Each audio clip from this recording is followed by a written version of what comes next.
Hey there, I'm Eternal, and I'm an Object Show fan that has barely watched any Object shows. We have to fix that.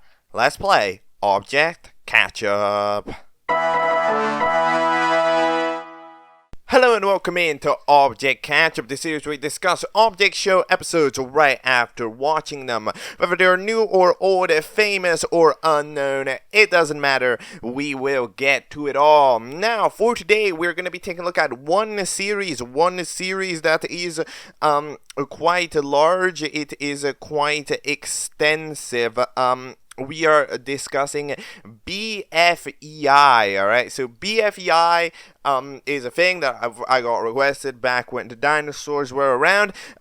It is created by the Epic Hot Dog, alright? And it is certainly an interesting thing. It has... is a series that has done pretty okay, I would say, in history. But we are gonna go over it made by the Epic Hot Dog, created 1.7k subscribers. We're gonna watch the episodes, and then we're just gonna see it. All right, here we go.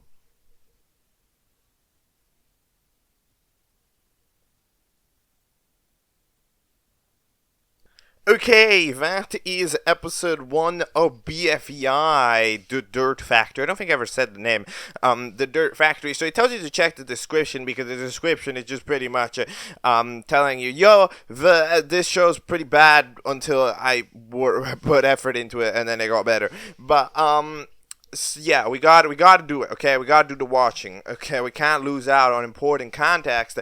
But, yeah, this show, is rather impressively one of the first times that we are getting a object show made without drawings necessarily, right? Like, that's kind of the thing that happens, right? This is like a Excel object show. You know, that's like the best way to describe it.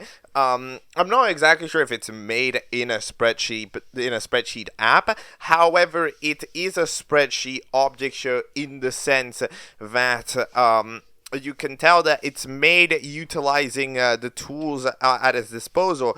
And, you know, in terms of Excel, you can't usually draw, but you can make shapes, right? Which means that you're capable of going over and making these characters, but they're gonna look extremely boxy, right? As they usually do. You know, you can give it a little bit of roundness, edit it a little bit, but in general, they're gonna look a lot of rounder. Like, how do you make the plan? That's right, by placing 5 green rectangles on top of each other, right? Like, that's kind of how it ends up going. And every text box is just a speech bubble template, right? Like, all of that stuff is with the same aspect. And yeah, I'm pretty sure there's nothing in here that would need to be drawn. Everything is entirely based on that. And this, I mean, it's interesting. However, I think that, like, one of the main negatives of this system, over the fact that, I guess, okay, there is just a quick detail that's kind of irrelevant to say, that it doesn't look very good. But I think that, yeah, there's just a big fault of, like, angle. You know, is that, like, when you're doing it like this, it'll be very difficult to ever see a front profile for character, right? Because it just doesn't, like, the range isn't quite there to really have that work very well with the camera. So that means that we're seeing everybody's side profile all the time. So that makes sort of character like freaking mirror or any type of thin character just looks pretty abysmal, like, majority of the time, right? So, yeah, like, when Bookshelf is facing to the side, like, it just looks really goofy. And I understand, but it's because it can't do the in-between, right? It can't do a diagonal angle. It can't do an angle where we kind of see the bookshelf and then we kind of don't. No, it has to just be side. Side, because it's a 3D landscape, right? So, that's what ends up, like, the characters end up being in this 3D landscape, even though we're in a 2D plane, right? So it ends up kind of you end up getting these really goofy side profiles. But yeah, overall, what I think of these types of object shows, I mean, this type of object show, it's not terrible, to be honest. It's the concept of this is that the announcer, just straight up, the announcer shows up, picks up the 25 contestants, and hosts the battle for Epic Island. It's very BFDI core. this episode, it does pretty much everything as BFDI would tend to do it, which is pretty much going like, hey, yo, you can fight for an island where you can choose who's on it, and it's pretty cool and it's epic, right? And then you do a placement challenge with everybody where nobody gets eliminated. However, you get to do a place. However, you get to the top two ends up being the team captains, and team captains get to pick their teams. So yeah, he's very BFDI core, and he's the BFDI background. Of course, the announcers here, right? And BFEI, it's very BFDI core, this episode, but in general, I mean, like, it structures itself pretty okay, right? Like, it does what it needs to do. It does that, little scene of every character bantering before the host shows up. Then the host shows up. They get it introduced. We see the challenge. We see everybody do it. We see who does it correctly. We see who doesn't do it correctly, right? And all of that stuff. And like we get to see it. Which is important, so that's nice. At least I guess that's a bonus, is that when everything looks rough, that means that it can do more things, because it'll, the bar is lower, which means that more things fit the bar, basically, right? Even though the bar, of course, being lower means that everything in general ends up being a bit lower. But yeah, and overall, like, despite the fact that this episode doesn't even carry itself out very negatively, I mean, obviously I wouldn't necessarily recommend making or hosting, not making or watching a show like this, because it's just such a limitation, right? Like, this is one of those things where it's like, it's not the type of limitation that's worth it if you're gonna make an odd show, like, it's kind of one of those things where, like, if you're gonna animate object show stuff, like, at that point, like, you should probably just get it, like, it's one of those things where, like, there's a couple of things that you just gotta do, and knowing how to draw might have to be one of them, like, it's just kind of one of those. But yeah, the thing that hit me the most when watching this episode, it was definitely the lack of sound. Because, like, even in a lot of the non-VA shows that we've seen, right, like, the thing is, they have music in the background. This is a silence, dude. It's so weird to be sitting in silence watching an object show. Have you tried it? No, literally, you can grab an object show, any object show, put on the subtitles, right, or whatever, if it has them, right? Put on, like, a BFDA episode with the subtitles, make the subtitles big, right? So that way, imagine that's how it goes, and then mute the video. Isn't that just weird? You're just sitting there in silence and, like, reading what the character's saying in your head. Like, it's just kind of weird, I mean, you could get used to it, but it's just odd to watch. Like, nowadays, it's just odd to watch silent media. Challenge ends up being to fill up the bucket all the way to the very top. If this was a new show, I'd say that this was stolen from most, but it's not. So we proceed to have Team Bleh managed to survive because Pebble ended up being there. Pebble, who's the team leader on that team, it ends up being two teams of 12, right? So yeah, it's two teams of 12, and Pebble manages to fill up their team because they managed to just scoop out the dirt and vomit it out, because they just, they talk in Bleh. They're a Rocky clone to the dot. So yeah. The other team, they're pretty alright because they had some digging powers. They had Spoon. They had some other strong contenders. They had a lot of shovels. They had a bucket that helped them out, backpacks and stuff that helped them carry it. However, in general, they couldn't quite get it to work, so they're up for elimination. I am going to be very curious to see who actually gets eliminated here, because it's one of those things where it's like, usually a lot of the factors to where somebody would eliminate them was kind of like, the personality, well, we haven't seen enough of it, right? How good the character looks, well, I mean, every character kind of looks the same, right? Kind of bang average. What characters like, voice, can't judge based on that. They don't have any, right? So it ends up being a little bit more complicated. I would personally predict Magma, because I don't like just how much Magma doesn't look like Magma. I don't even know what that is. That's 4 vertical lines. But yeah, I would probably vote them out. But we'll see in episode number 2 of BFEI, which is titled The Tank of Doom.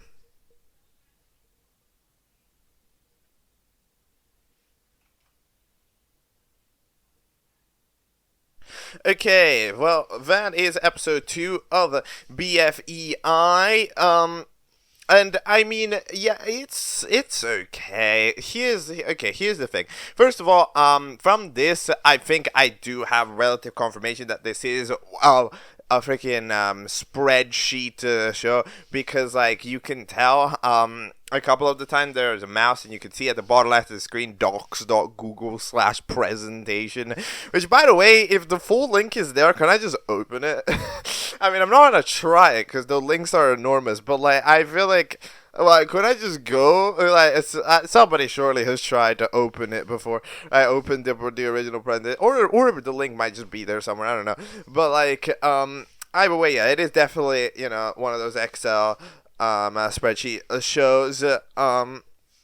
And yeah, we have ourselves here this challenge, and what this show is kind of failing to really do is to do kind of a bit of action, because I think that it has to be interesting, right? It has to really focus in on having its kind of narrative and what is happening within this narrative be interesting, because it's working overtime, right?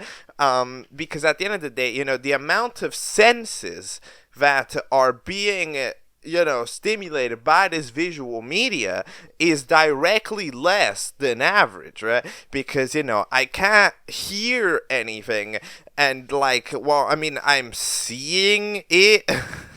The characters aren't moving really to a great level of expressiveness, which means that, like, on average, it ends up that, like, it has to just be intriguing, from a literal happening standpoint to manage to, convince. And I feel like this show isn't necessarily trying to do that too much, right? Because, I mean, there's a couple of mildly interesting banter. Like, I did like the Blocky segment. It takes itself a little bit too long, because it for some reason shows me the Blocky prank, both if Blocky was a PNG and also if Blocky wasn't a PNG. Like, I don't know, just choose which one do you want. Like, but, yeah, we end up having the elimination take place. The elimination ends up having the eliminated contestant be Ruler. Not exactly sure what they did. I did have a vibe about it back in episode 1, I remember. However, I didn't, like, say it.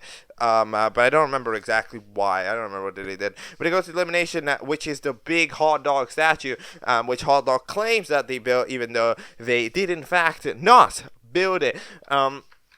But we then proceed to have our challenge after a bottle of water gets trolled by Blocky, because Blocky proceeds to simply go over there and change the water for the water bottle refilling center with lava. That way they try to refill themselves, and then it doesn't really work. I must admit that it is a very interesting situation that those two characters are in, because I don't think I've seen that, because a lot of time, I mean, we have seen a lot of characters that are cups or something and they need their drink to function. However, one of the interesting things is that, like, we have pretty much never really seen like a character that would, like, the act of refilling actually be possible, right? Because a lot of the time with those characters that are liquid, when the liquid spills out, they're just dead.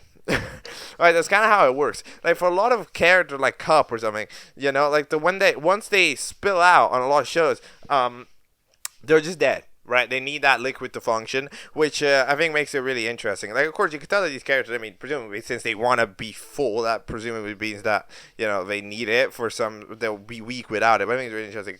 Also, the fact that Cup can refill with different liquids, the fact that Cup can refill with different liquids, maybe for different states, do they do different things to his body? There's interesting things. I like the potentials that get brought up with that. But anyway, so we end up having the challenge be to simply breathe. No, to not breathe, is to stay for as long as possible in your water tank without breathing. It ends up being in it's a very obvious challenge. At the end of the day, Straw manages to successfully have a breathing to successfully enter the submersive face in there, while also having a breathing capability because of the straw, which means that they will just forcibly outlast literally everybody else, right? Like, there's not much to it. And we proceed to do that. However, we still need to see everybody else's turn leaving, right? Which is one of those complicated situations where it's like, I mean, I do really appreciate the factoid that every character we're getting to see when every character gets out. Like that data is there. It's not just skimming. However, while it's not skimming, it's also one of the things to say, well, yeah, but then maybe could the challenge be a bit more interesting? Because I'm not like that interested in seeing, who's gonna get fourth place. Yeah, in the breathing contest. Like, it doesn't actually affect too much, so it ends up kind of like, But either way. Yeah, it's kind of that's like the only real issue I kind of have with it. Elimination. Who's getting out? No idea. I mean, I think the plant is mean, right? The plant fella's kind of mean. The coin fella is also might be kind of mean. Oh yeah, then no, but laptop killed. Laptop then, right? Laptop, because laptop didn't murder. Yeah, I say laptop. That makes more sense because there are all three of them. Okay, sure, laptop. Let's go with that. Let's try to. We're gonna try to put some logic on it. Okay. Episode 3 of BFEI is entitled none other than Eat or Defeat. Here we go.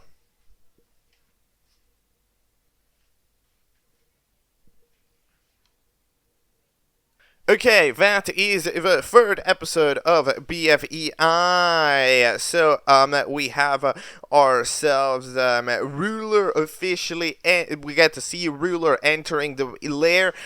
They, I guess, just brute force the code by typing every possible number combination into it. I mean, I guess they don't have much better to do, but like, fair enough.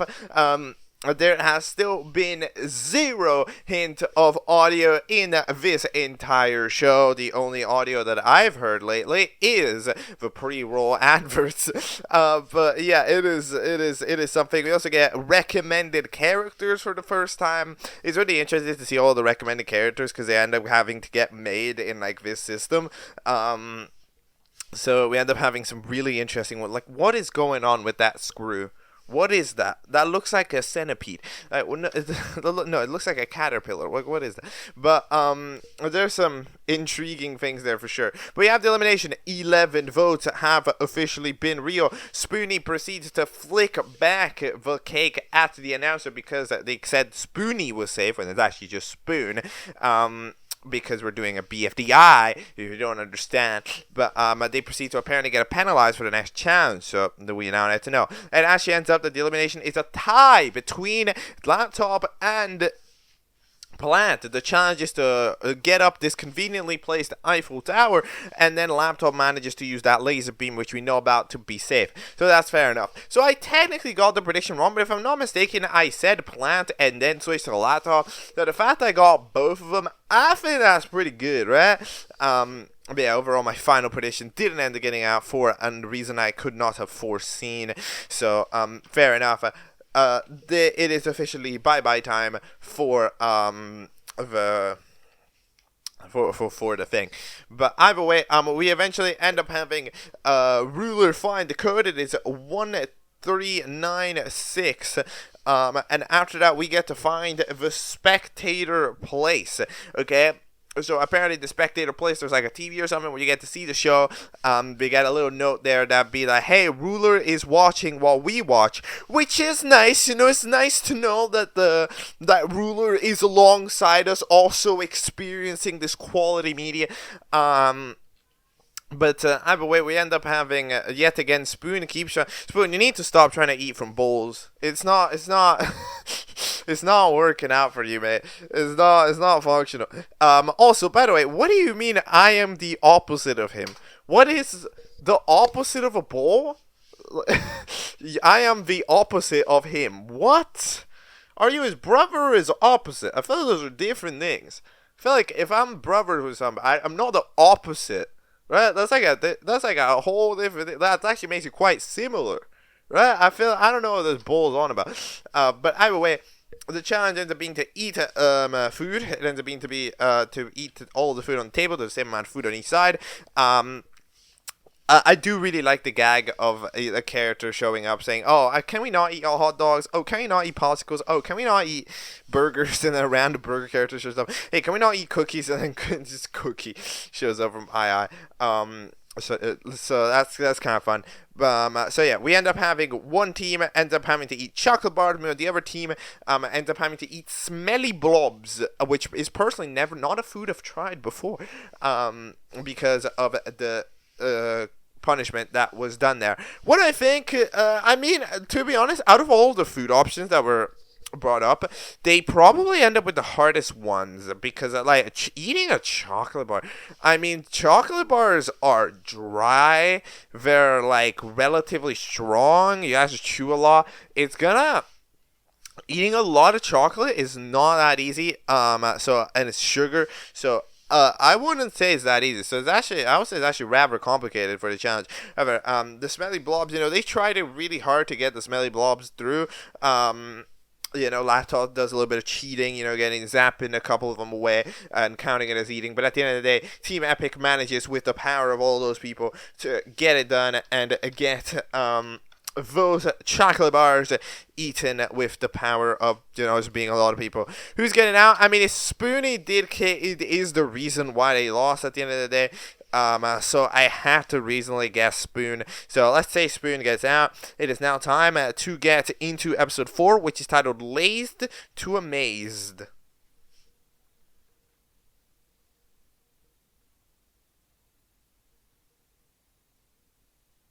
Okay, episode 4 of BFEI. So, what do we got here? So, Water Bottle wants to make their own prank show titled Water Bottle's Funny Doings International. Yes, because, it turns out that what is the correct thing to do when you are being pranked on, it is to prank them back, right? So we might see them do that if this is a plot line that will develop past 2 days, but we will see. You can never be too sure.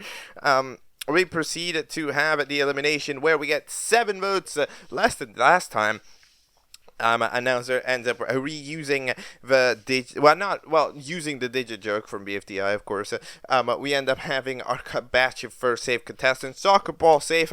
I think that is literally, by the way, the first time I've mentioned Soccer Ball. Soccer Ball, I think, goes down in history as probably one of the least eventful characters when it comes to first 4 episodes of a thing ever. They've done nothing, and therefore they've never been voted. Like, it's truly quite epic.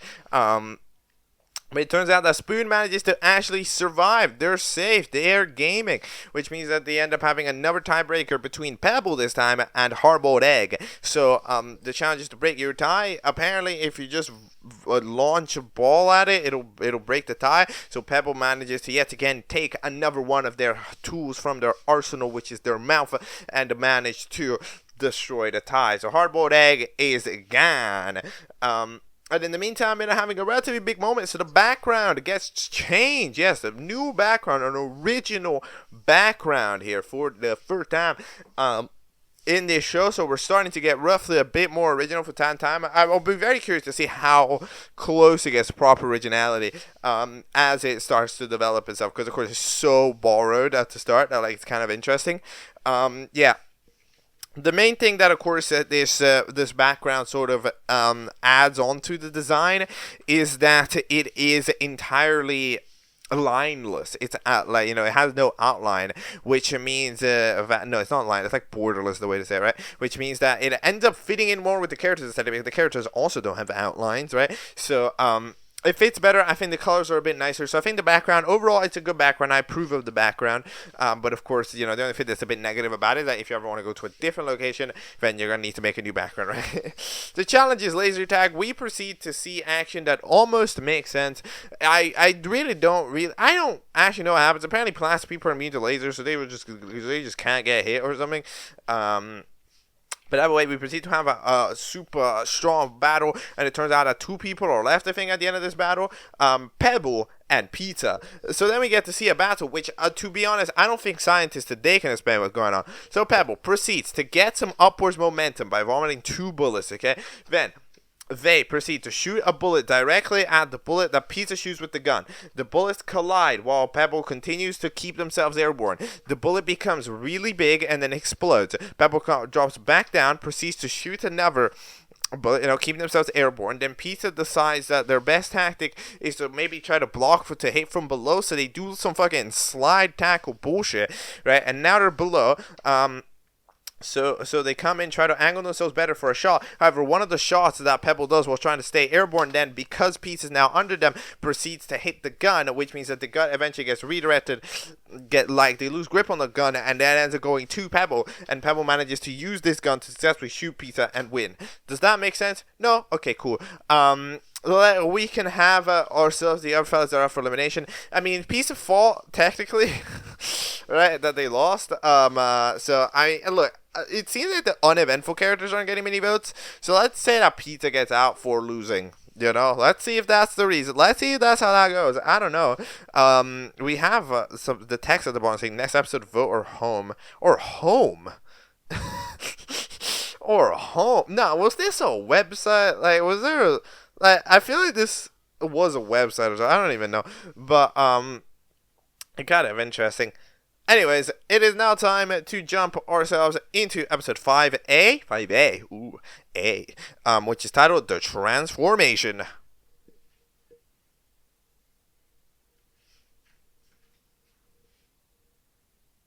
Okay, that is episode 5A of BFEI. So, okay, so funny story.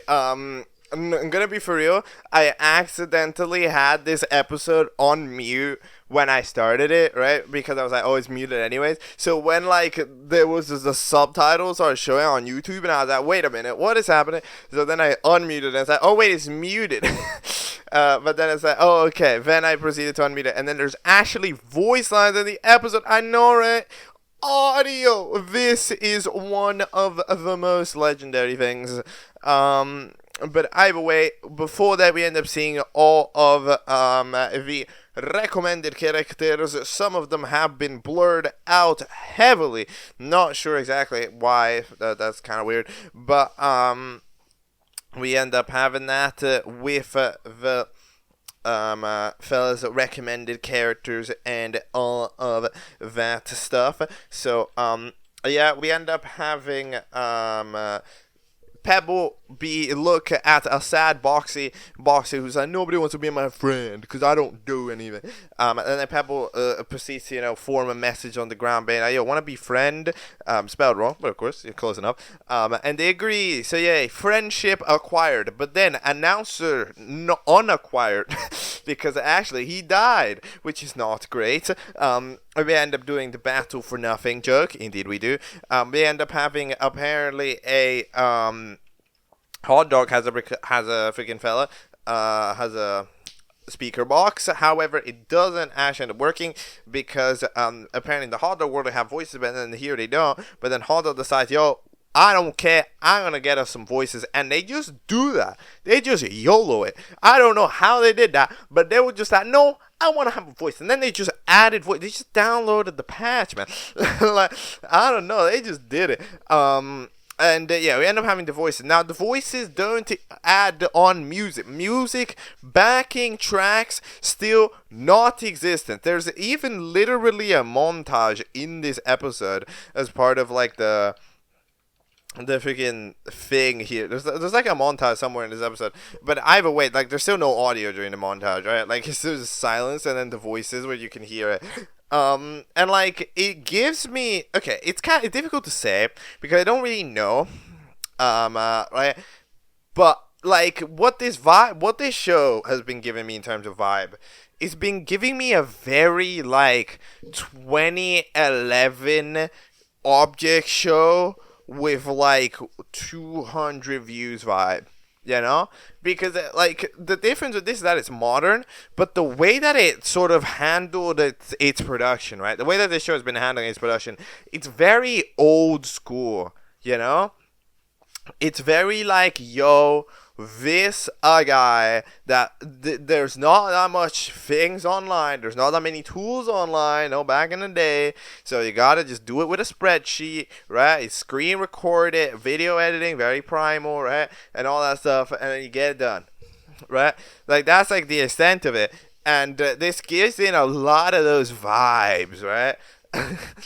But of course, it's difficult for me to say if this is kind of how shows back in the day would be, because pretty much as an object catcher, we're supposed to get to it all. There is a very very heavy focus on the modern times, of course, because but we want to be part of the discussion.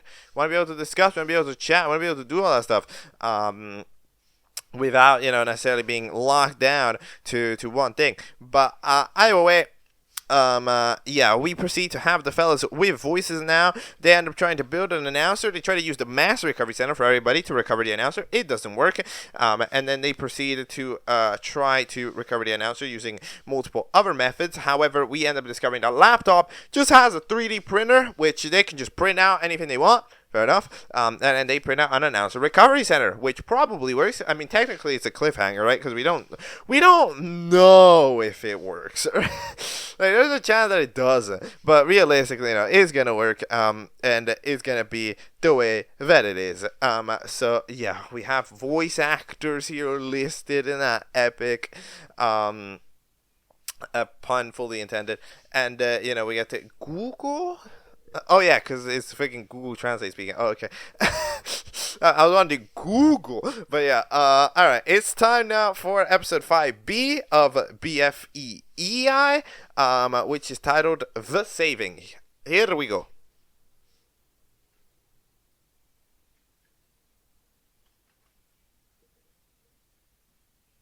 Okay, that is episode 5B of BFEI, and it's the first full episode that features the voice acting. In my personal opinion, it is improved. With that thing, like it's definitely like a partially a preference thing. However, I think that like you can, when you are reading a show, right? In a way, when you're reading an episode, it's more like you do have to pay more attention to it. However, you have to pay more attention to just reading it, which is that you're not actually paying that as much attention to what's going on, because you're just paying attention to the dialogue, right? Or like a bit more, like you're focused more directly on dialogue and less on, I guess, watching it, right? Because two things now need to be reading rather than just need to be like, hearing.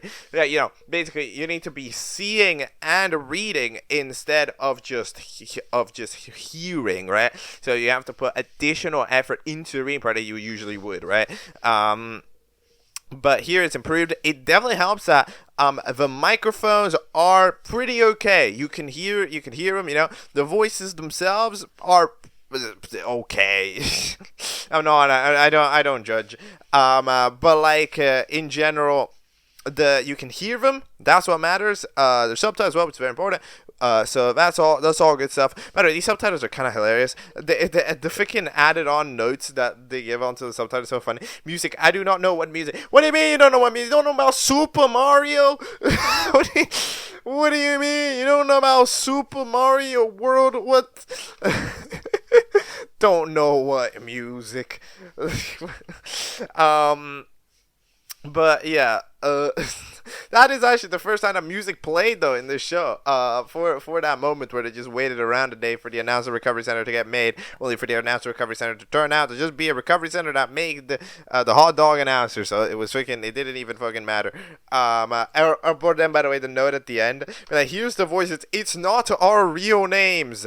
Oh, dude. You don't need to worry about that.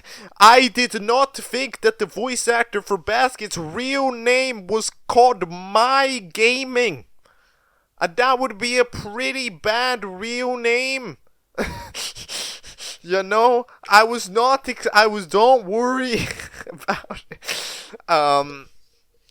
Anyways, the actual plot line of the episodes proceeds to go that it turns out that the announcer recovery, they didn't even need to do anything because the announcer just kind of showed up, kind of like half chopped up, but they just showed up. They'll be like, help me. Mirror just proceeds to just kind of YOLO it and fix up.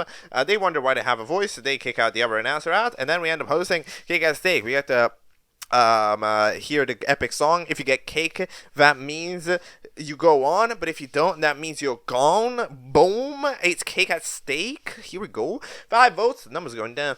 But we proceeded to have the eliminated contestant B, freaking Backpack gets eliminated. Not really sure why. I did remember them doing something that was like a little mean, but I don't remember why. I think they had like, I guess like just that mildly arrogant attitude, you know, of like tough guy, kind of like snowball type. So I guess it makes sense when there's not too many reasons to vote people why they would get out. So sure, we'll go with that, right? Then we proceed to have our next challenge, which is to build a sculpture for the epic panda. Nobody knows who that is in the cast. However, they proceed to go over and they proceed to build. This might be my favorite challenge: building with pebbles. Now, hold on. Are you building with pebbles as in you're building with pebbles the character? Or are you building with pebbles as in you're building with pebbles as in you're building with pebbles? If that makes any sense. Right? I don't know. Well, it's one of them. I mean, okay, that's interesting.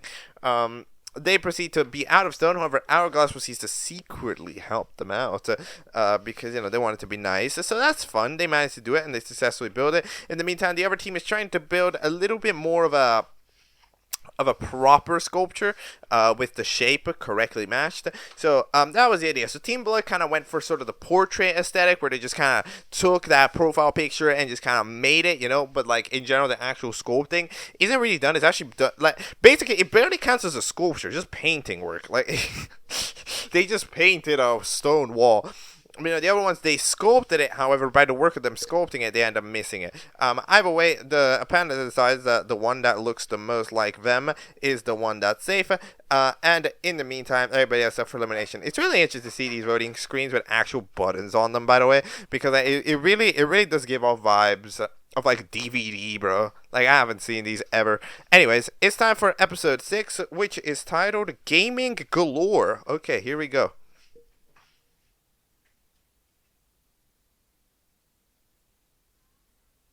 Okay, that will be episode 6 of BFEI Gaming Galore, yes.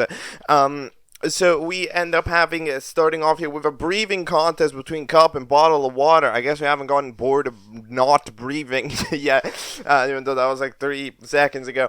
It turns out that apparently if you keep holding your breath, the liquid in your glass will reduce. It'll count as if the liquid is getting... How does that work? It just evaporates? Like, you just hold your... Like, I'm a water bottle. I hold my breath for too long. I accidentally evaporate my own water. How does this work? But I guess it's like, how does the water ever even run out? Because they seem to need to refill pretty quickly. But that means that, like, at the end of the day, that means that they have some sort of need, like, that water is getting digested, right? So, I don't know. I think that's what's going on. The water just slowly fizzles itself out. It's like a battery. It's a really interesting way that these characters work. I do not understand it, but it is something. But we end up discovering the very important fact that grape juice can apparently let you hold your breath for longer. This will be useful in probably like 12 episodes. We end up having the eliminated contestant after the 7 votes be Magma, who got out for some reason. There's not really a reason, but yeah, they get out. They were not exactly an interesting character and probably the worst design. Like, what does that even mean? I still don't know what that's supposed to represent. Like, magma is the one thing that it's not, so I don't know. But either way, we end up having the challenge be Gaming Galore, which is a multi-game challenge, okay, between 3 games. So the first game is Object Man, second game is Object Knight, and the third game is Find the Announcer, okay. So the first game is Object Man, obviously based on Pac-Man. We end up seeing the Pac-Man ghost. I think how the ideas go is that the captain of each team plays it and everybody else acts as the ghost. It's a relatively smart idea, multiplayer Pac-Man. I will look at it though.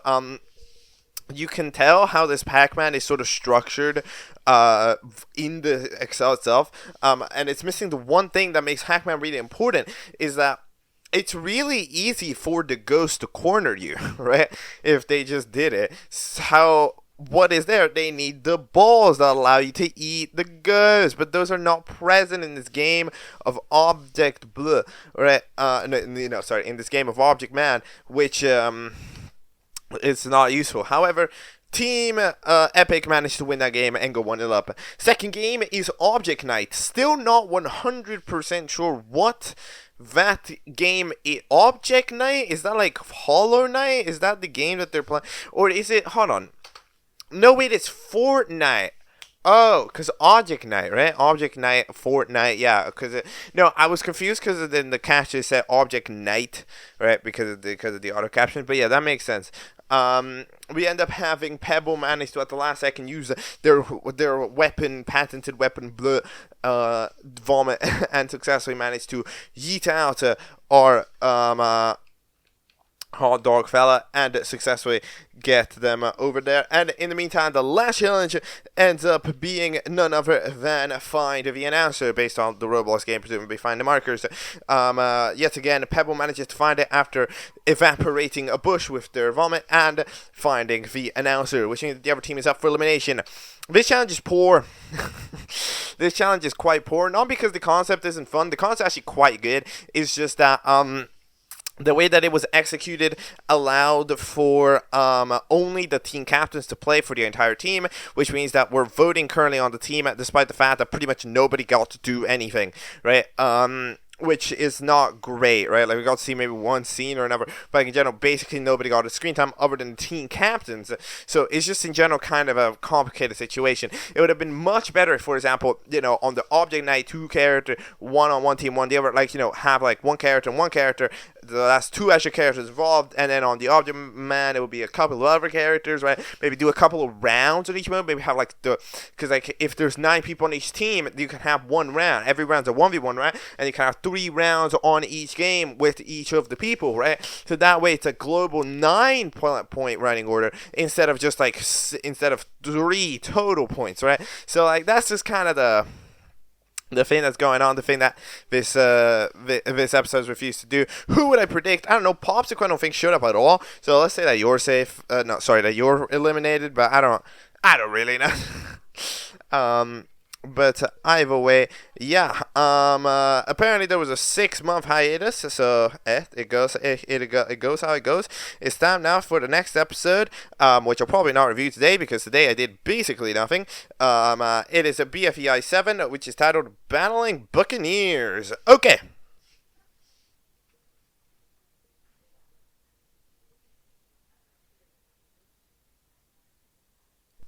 Okay, that is day 2 of what might be 3 days. I'm not gonna lie. However, it is day 2 of me taking a look at it. But we have here ourselves an episode 7. I believe that this is the last episode with a check description on it. So this is the last episode that is officially considered bad. Okay, the other episodes not really bad. These ones apparently, according to the description, saying that they're really bad. But yeah, this is a relatively, it's interesting to see the show because, like, well, yes, earlier I was saying, like, oh, hey, this is very BFDI and it has kind of the BFDI characteristics, yeah. However, you can really feel it here when the voices are added onto it, and you see that the voices are also really similar, right? Then when you have something like this, that's when you can, really clock just how similar the stuff is, right? Like Magma and the freaking, I still don't remember their name, but they're like the coin quarter fella, right? So like, for example, there you can see how they have that exact same dynamic, right? They're supposed to be equivalents of Fiery and Coiny BFDI, right? Magma is Fiery, and then this coin is Coiny, right? I don't remember your name, right? Same thing goes with Catchup and Mustard, right? There we go. That is exactly the same as it is with Pencil and Madge, right? Like, it's just one of those things. Pebble is, of course, a Rocky. We have Boxy be, of course, a Spongy. I'm not exactly sure. And then, like, some characters aren't necessarily have equivalents, or at least not ones that I can immediately notice. Character like Football definitely gave me tennis ball vibes, but there's no golf ball, which is kind of weird. It's really interesting that there isn't a golf ball. But either way, we end up having Laptop here, which apparently, by the way, you can go on a call with the eliminated cadets. That's kind of fun. That's a fun little detail to have. So yeah, we'll take it. then we proceed to have, laptop in general just getting a lot more use. As soon as we end up discovering that they have a 3D printer on their back, this just means that, laptop can be used for pretty much anything, right? Like, it could be used, you saw how, earlier in the episode, they pulled up, like, a boxing ring, so that way, freaking the coin fella could slap, right? Like, that idea. It's very intriguing. At the very least, but either way, we end up having. Oh yeah, Spoonie. I forgot. Spoonie is very much so, of course, a needle clone. Like there's a lot of clonage going on. That's the best way I could say. There's a lot of clonage, but yeah, I'll do like the tactic of calling Spoonie, so that way they come over and then you can go over and have a chat. But anyways, cake at stake, 12 votes. That's pretty good. Apparently, if you solve a riddle, you get an extra vote. Which is an interesting question. I mean, I feel like that'd be a pretty good prize, especially for a small show, right? It's like, oh, if you're committed, solve my puzzle. It's one of those things where, however, the prize, like, it's kind of difficult because you want to make the prize desirable. However, at the same time, you don't want to make the prize too desirable in the case where it's too easy, right? But yeah, I think it's a good idea, to be honest, to give in an extra vote to especially committed viewers, It's not something that any big object show, I believe, has tried to do, except for having, like, Patreons vote an extra time or something, and then you, like, stack it up on top of each other. But, like, in general, like, on average, viewers that engage more don't actually get more like voting power for it ever. And I do think that, sometime it would be an interesting possibility for a show to properly try to take that into consideration and make that, I feel like that would be interesting. I would be well and truly down for a show that does that. But that way we end up having the eliminated contestant be Catchup with 4 votes for some reason. Yeah, there's not much to say about that. We end up having most of be like, oh my god, I kind of like live with my like best friend, but Catchup end up leaving. And then we have the challenge, battling Buccaneers. So, the challenge is like, how do I describe it? It just get the other people to fall in the water, right? It's like they're on a ship and they have to get the other people off the ship, right? So they proceed to do that. They seem to have at least a lot of cannonballs that they can shoot or something. Well, they don't have cannons. They just kind of throw balls. I don't know how they do it. They just throw balls at the other team, and then Worser does it. So maybe they're like throwing pebbles or something. I don't really know what they're doing. But yeah, a lot of very questionable tactical decisions takes place. So we end up having my strategy is to stay here and wait until they leave. Other challenge, I want to do offense and attack them. And then we go, okay, half of them attack, half of them say something. No, that's not how that works. You can't just 50% attack, because if you attack them, they're not going to leave. What are you doing? That is not how that works. And then Dice, and then even if you do that, Dice say, oh, okay, I want to go on the attacking front. And they're like, well, you're a waste of space. And proceeds to yeet them out. What do you mean? That's a team member. There's good numbers. At least small. Bro. That is the most shambolic set of decisions I've ever seen. And then water bottle needs more water. Do you still have 50% capacity? Bro, I don't know. This is suspicious. They proceed to throw a lot until eventually one of the rocks seems to hit the ship of blood. So therefore they all end up sinking instead. So Team Epic manages to survive it out. I'm surprised that Team Blue lost because this is a very Pebble challenge.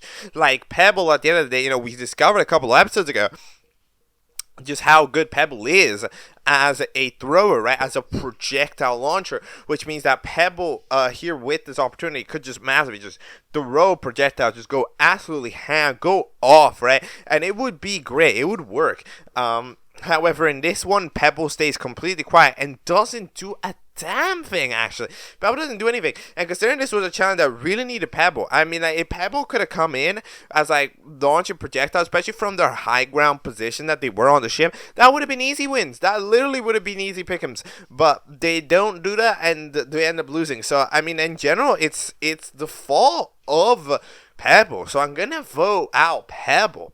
I would vote Pebble because it's Pebble's fault. Pebble was the most well equipped character to deal with this challenge and proceed to do nothing, especially as the team captain, and let their team down. So they don't even try to keep themselves in the air like they did before. Like, they don't do anything. They really don't, and it's very, very, very disappointing.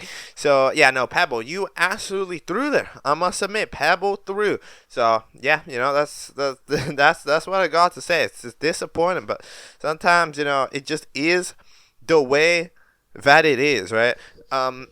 But yeah, I'm intrigued to see how much time has passed. So, this BFEI 7, August 9th, 2023, and then BFEI 8, released on September 2023. Well, I mean, that's like not long. That's like a relatively normal amount of time between episodes. Well, I don't know. Look, we're gonna find out what is gonna make BFEI, not really bad according to the creator anymore in due time, but it's time to discover that. There's a new intro, by the way. It was fine. It was better than the other one. So yeah, here we go. BFEI 8 is titled Persevering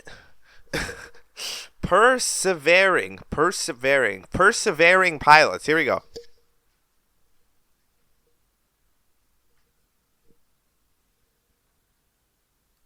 Okay, that is episode 8 of BFEI, Persevering Pilots. Now, as one may know, in the last time when I thought about BFEI 7, we actually had me glitch out as soon as I was saying that opening line. So hopefully, we'll be fine this time. But yeah, Persevering Pilots, which by the way, for some reason I got very confused when saying that the other day. It's because I was thinking of the title Preserving. I was thinking of the word preserving, so I was like writing reserving with like persevering, so I was like, that's why I got confused. So my bad, but persevering, no, that's just a word. But either way, we end up having ourselves the first episode to apparently not be considered bad. And why is that? Because we have ourselves re-assets. Yes, remodels here of the characters. Which is the very important after the first chit chatter, where we end up discovering that, hey, if you just call Spoony, you'll be able to slap them all you want and then be in a slap battle, and that way they've solved the problem, right? We end up also discovering that you can go in box, and there's like a whole freaking ecosystem down that we don't even know. There's like Boxyland, there's just a whole town down there, and it doesn't seem like Boxy is too bothered about people going over to visit Boxland. So, that's pretty cool. And there are a lot of boxes in Boxland. Everything, including the water, is made out of box. So yeah, that's fair enough. But yeah, what ends up happening is that apparently, Dice just ran.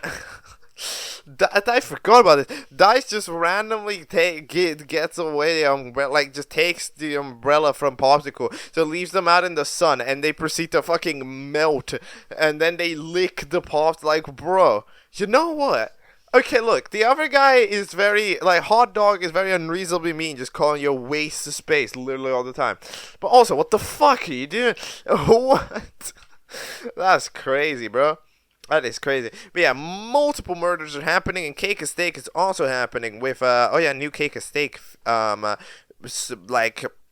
showcase. I mean, it's better than just one image, so yeah, it's a proper, I guess, mildly animated one. So, yeah. 24 votes, that's a new record. And the eliminated contestant ended up being, first it's actually a tie between Bookshelf and Spoony, who gets the most contestants. The challenge is to do the tiebreaker, which is to stay on the tightrope the longest. So we end up having Bookshelf do a smart strategy, since they're relatively thin, of calling Spoony, and then having them go for the slap and then trip, which actually worked. So fair enough, that was a smart strategy.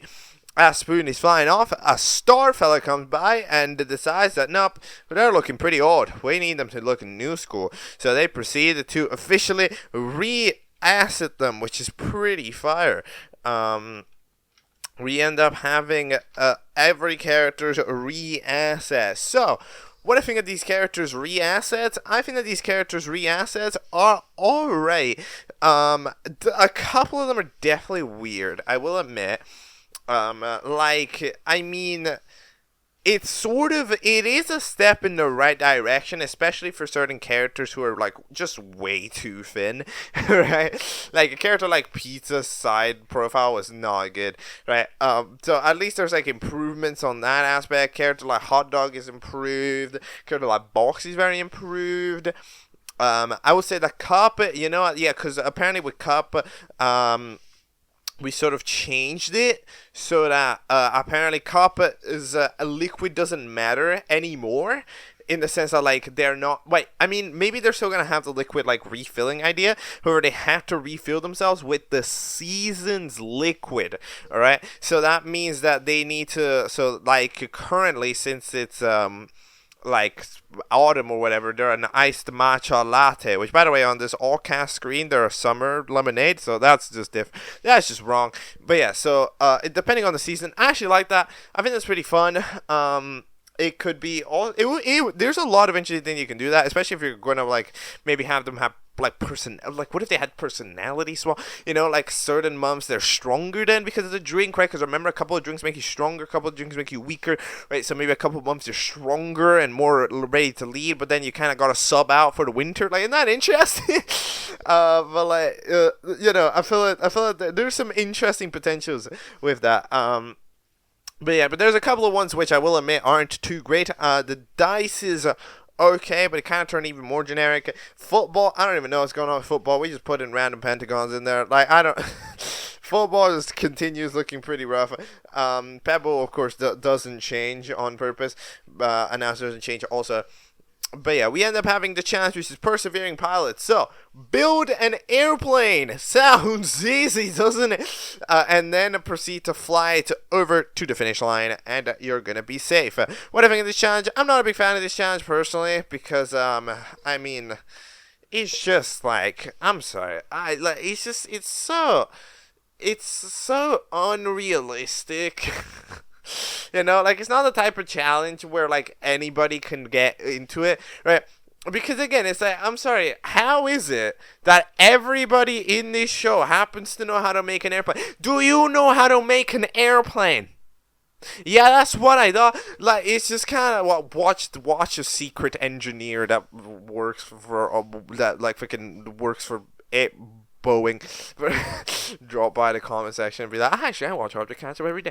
But nah, bro, it's like there's no way, you know, like that's like it's like there's no way. And I'm personally not a big fan of these challenges that are just like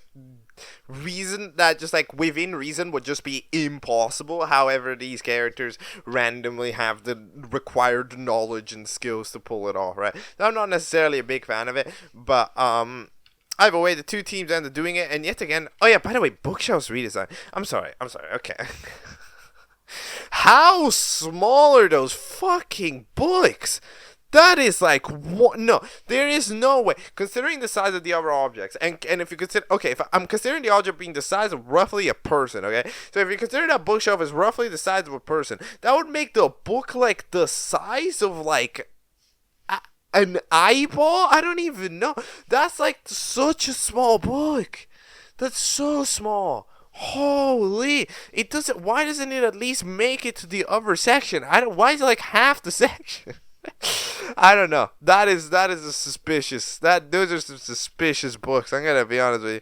But anyway, Team Blue yet again manages to cook it by making a freaking commercial jet thing. So they end up being a little bit slower off the get-go, but they managed to take over. However, unfortunately for them, we happen to also create a secret turbo mode button onto the Team Epic fighter jet, and therefore they managed to pew and shoot themselves into the wind yet again. Team Blue is just kind of unlucky in these cases. I mean, like, it was Pebble's fault that time.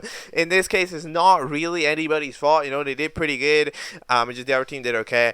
It is a roughly interesting challenge because, like, technically the act of how good it is, it's kind of, it depends, right? Because it could be nifty, but if you get that extra start time, it's pretty important. But in this case, they managed to start later, and it unfortunately didn't work despite the fact that they got the lead temporarily. Also, by the way, of course, you know how there's new assets not on the voting icon.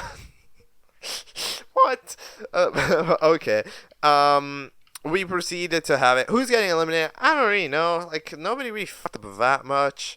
Let's say Bookshelf got nearly the most votes last time, so let's say that Bookshelf gets the most votes this time, right? Like, it just kind of, it just kind of makes sense. It just kind of makes sense. They didn't really do, I guess, too much to redeem themselves, so we'll go with that. Then we got the explanation for Cup, which, by the way, hold on, wait a minute. What is the winter drink? What is the winter drink? I'm trying to figure that out. Hold on, is that like a hot chocolate? Because I thought the first thing was I thought it was like a hot chocolate, right? Because but then it's got ice in it, so it can't be a hot chocolate. But then I was like, okay, maybe it's in an iced coffee. But well, I mean, I don't know why it would be an iced coffee. Because if it was an iced coffee, it would be like if like the ice, they're like basically the same thing as the iced matcha latte, right? So I don't really know. Maybe it's like a Coke.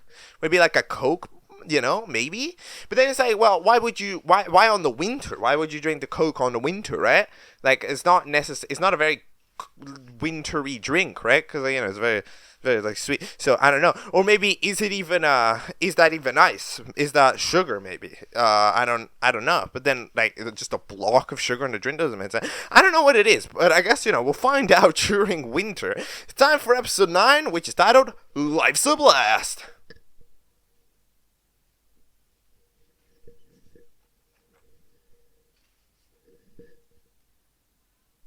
Okay, episode 9 of BFEI. By the way, I have solved the problem I think that was causing the glitch outs of audio be happening more consistently. It was because it was not properly plugged in. So, oops. So depending on the position of the microphone, they did. Hopefully, it'll be fine. It's difficult because I'll only get told about it after it's done recording. So like I record the entire section, and afterwards they'll tell me, "Yo, it glitched out in 14 spots." Like, okay, cool, bro. But either way, that is BFEI number 9, where we have ourselves the water bottle officially starting their own prank company to prank Blocky. Apparently, if you lock 4 up in a cage, force them to revive only Blocky, and then proceed. I don't know why they're they're forced to, like, I don't know what authority that cup and water bottle have here, but either way, if we're presuming that for some reason 4 cannot just freaking zap those 2, they proceed to throw Blocky in a pit of lava every time, and then they just proceed to revive them forever, which sounds like a pretty excruciating task, and of course dying is also pretty excruciating. So yeah, water bottle and cups, funny doings international. We then have a couple of thingies, Pebble being like, why do people keep talking to Pebble? I'm sorry, it's Pebble responds to you like once every 5 episodes so far. It's like, I don't know how you're out here being like, yo, Pebble, are you good? Are you worried about getting eliminated? Like, what do you want Pebble to do? Do you want him to barf out? No? Like, what do you... like, I don't know. But either way, Dice proceeds. I don't know why it's freaking Hourglass is trying to be therapist. Hourglass is kind of humor. Just the funny quote unquote character. Dice starts to be sad again. We end up discovering that Pebble yet again ends up falling into boxy land. You need to start doing that. But Pebble, you learn. Come on, come on, Pebble. Learn. We end up having ourselves some of the things, as you can tell, you see, like, this is when, this show is starting to try, however, to do things. And I think, like, I don't know, like, yeah, I think episode 8 probably is a good turning point if it's going to do a warning that, oh, hey, it's bad. Which I don't necessarily think it should do. However, it's fair enough for it to do it.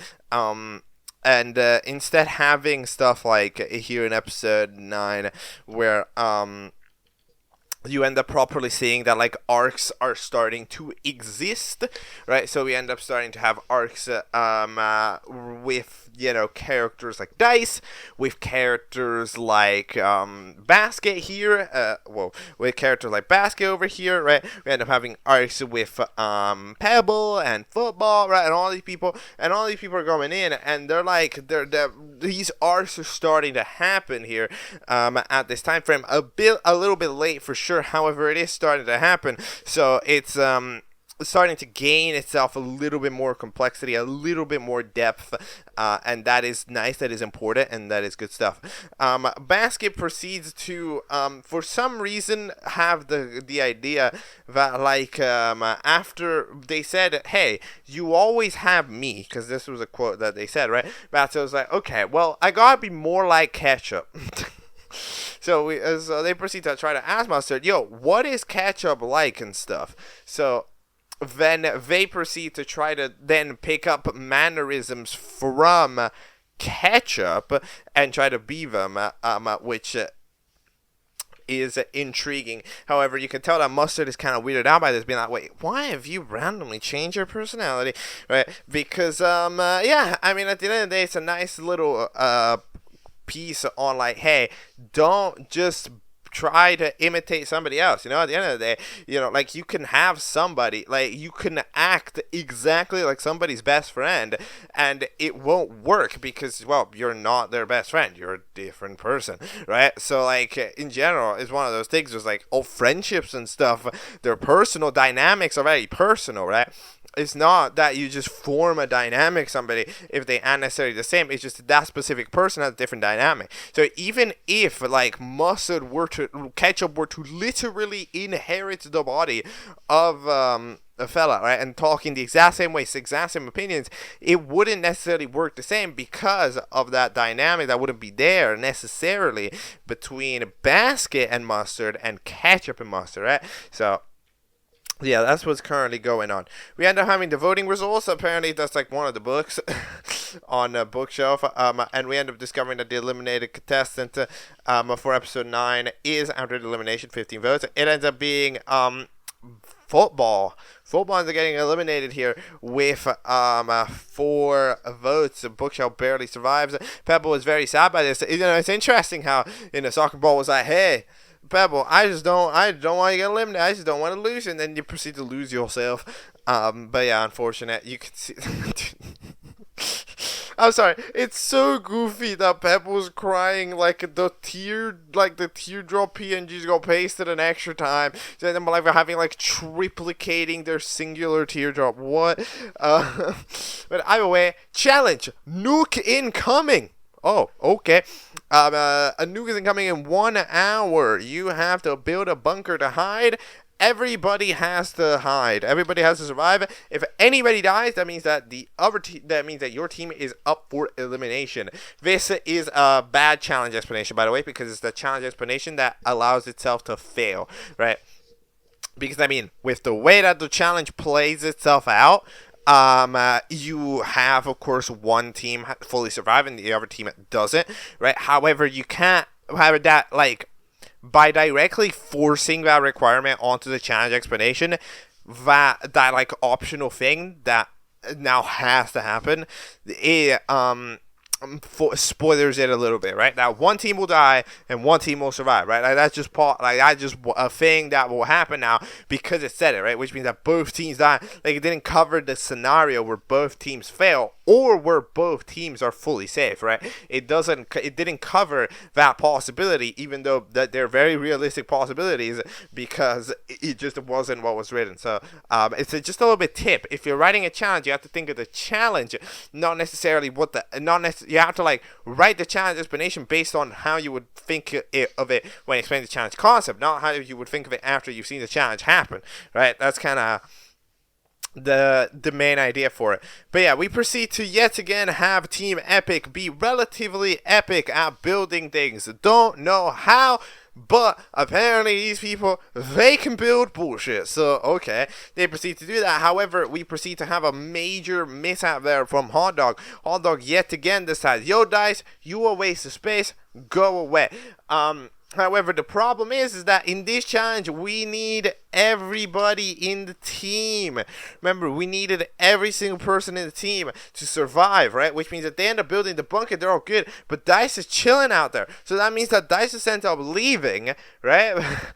And everybody else is in the bunker, but it's like Dice is going to die unless they build their own bunker, which I don't know why they would ever want to. And that would mean that like is over for that team, right? In the meantime, we end up having the Team Blue end up deciding to make a mini underground bunker for Boxy, and then dive into Boxy. Thankfully, the 3D printing capabilities of Lautalk are massively in clutch because it can, properly generate walls and stuff. So all of that is currently going pretty well, and then they just get to chill in Boxy Land and do pretty well. Turns out that Boxy Land is pretty fun. We have some very fake laughing, and then we proceed to have something. Straw proceeds to probably die, and then we have the explosion. The fellas last second tried to get dice back, but it was not happening.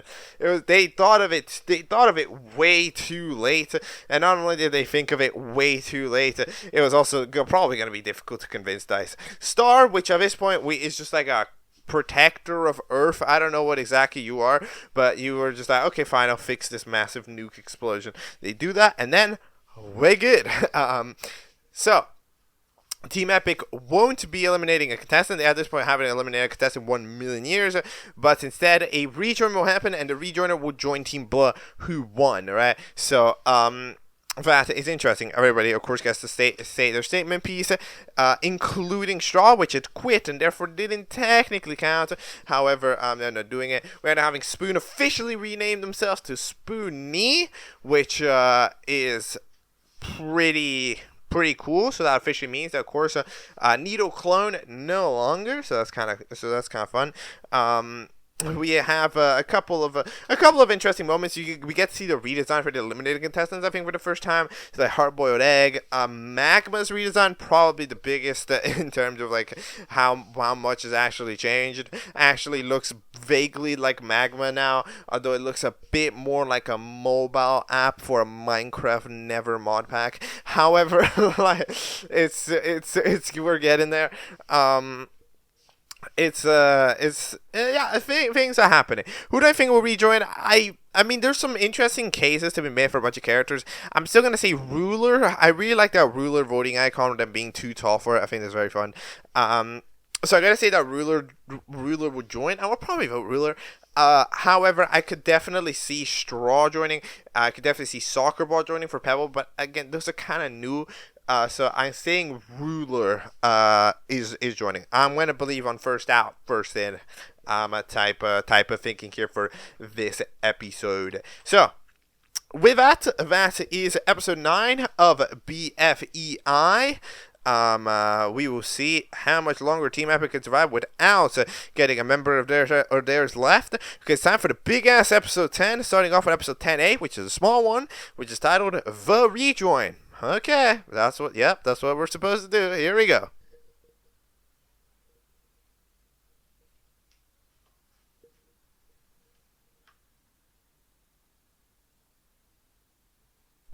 Alright, episode 10A is upon us, The Rejoin. So, we have ourselves some interesting things going on. So, it turns out that after Pebble walks away from Hourglass, we end up having Hourglass realize that, wait, sand jokes aren't funny. I've ran out of sand jokes. I've ran out of time jokes.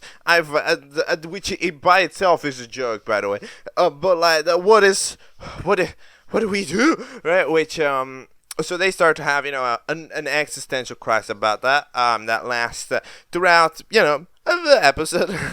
They proceed to go over to the prankster duo, right? The prankster duo, a water bottle and cup, and they go like, yo. You gotta help me out. You're funny, right? You're like humor, so I need some help on that department. Which, I mean, no, that is not correct in the sense where it's like, I mean, like, yes, of course, there's humor, but I mean, you can be funny in multiple ways, right? I feel like you can, being like a comedian, and like, it's like asking I don't know. I don't know how to best describe it, but like, yeah, if you ask a prankster, you might be very funny, right? But like, if you ask a prankster to be a live stand-up comedian, like, it's not gonna work.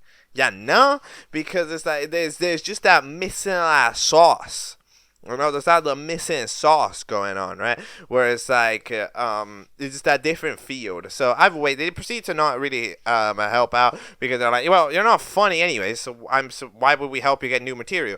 But I said, well, that's why I don't have material, so I need you to help me get material, right? So they proceed to go like, okay, basic advice, just like, you're not funny with sand and time jokes. You gotta invent some new jokes, get some variety in your arsenal, and then you're good, right? So that's the pitch. We'll see if Hourglass ever actually keeps up with that.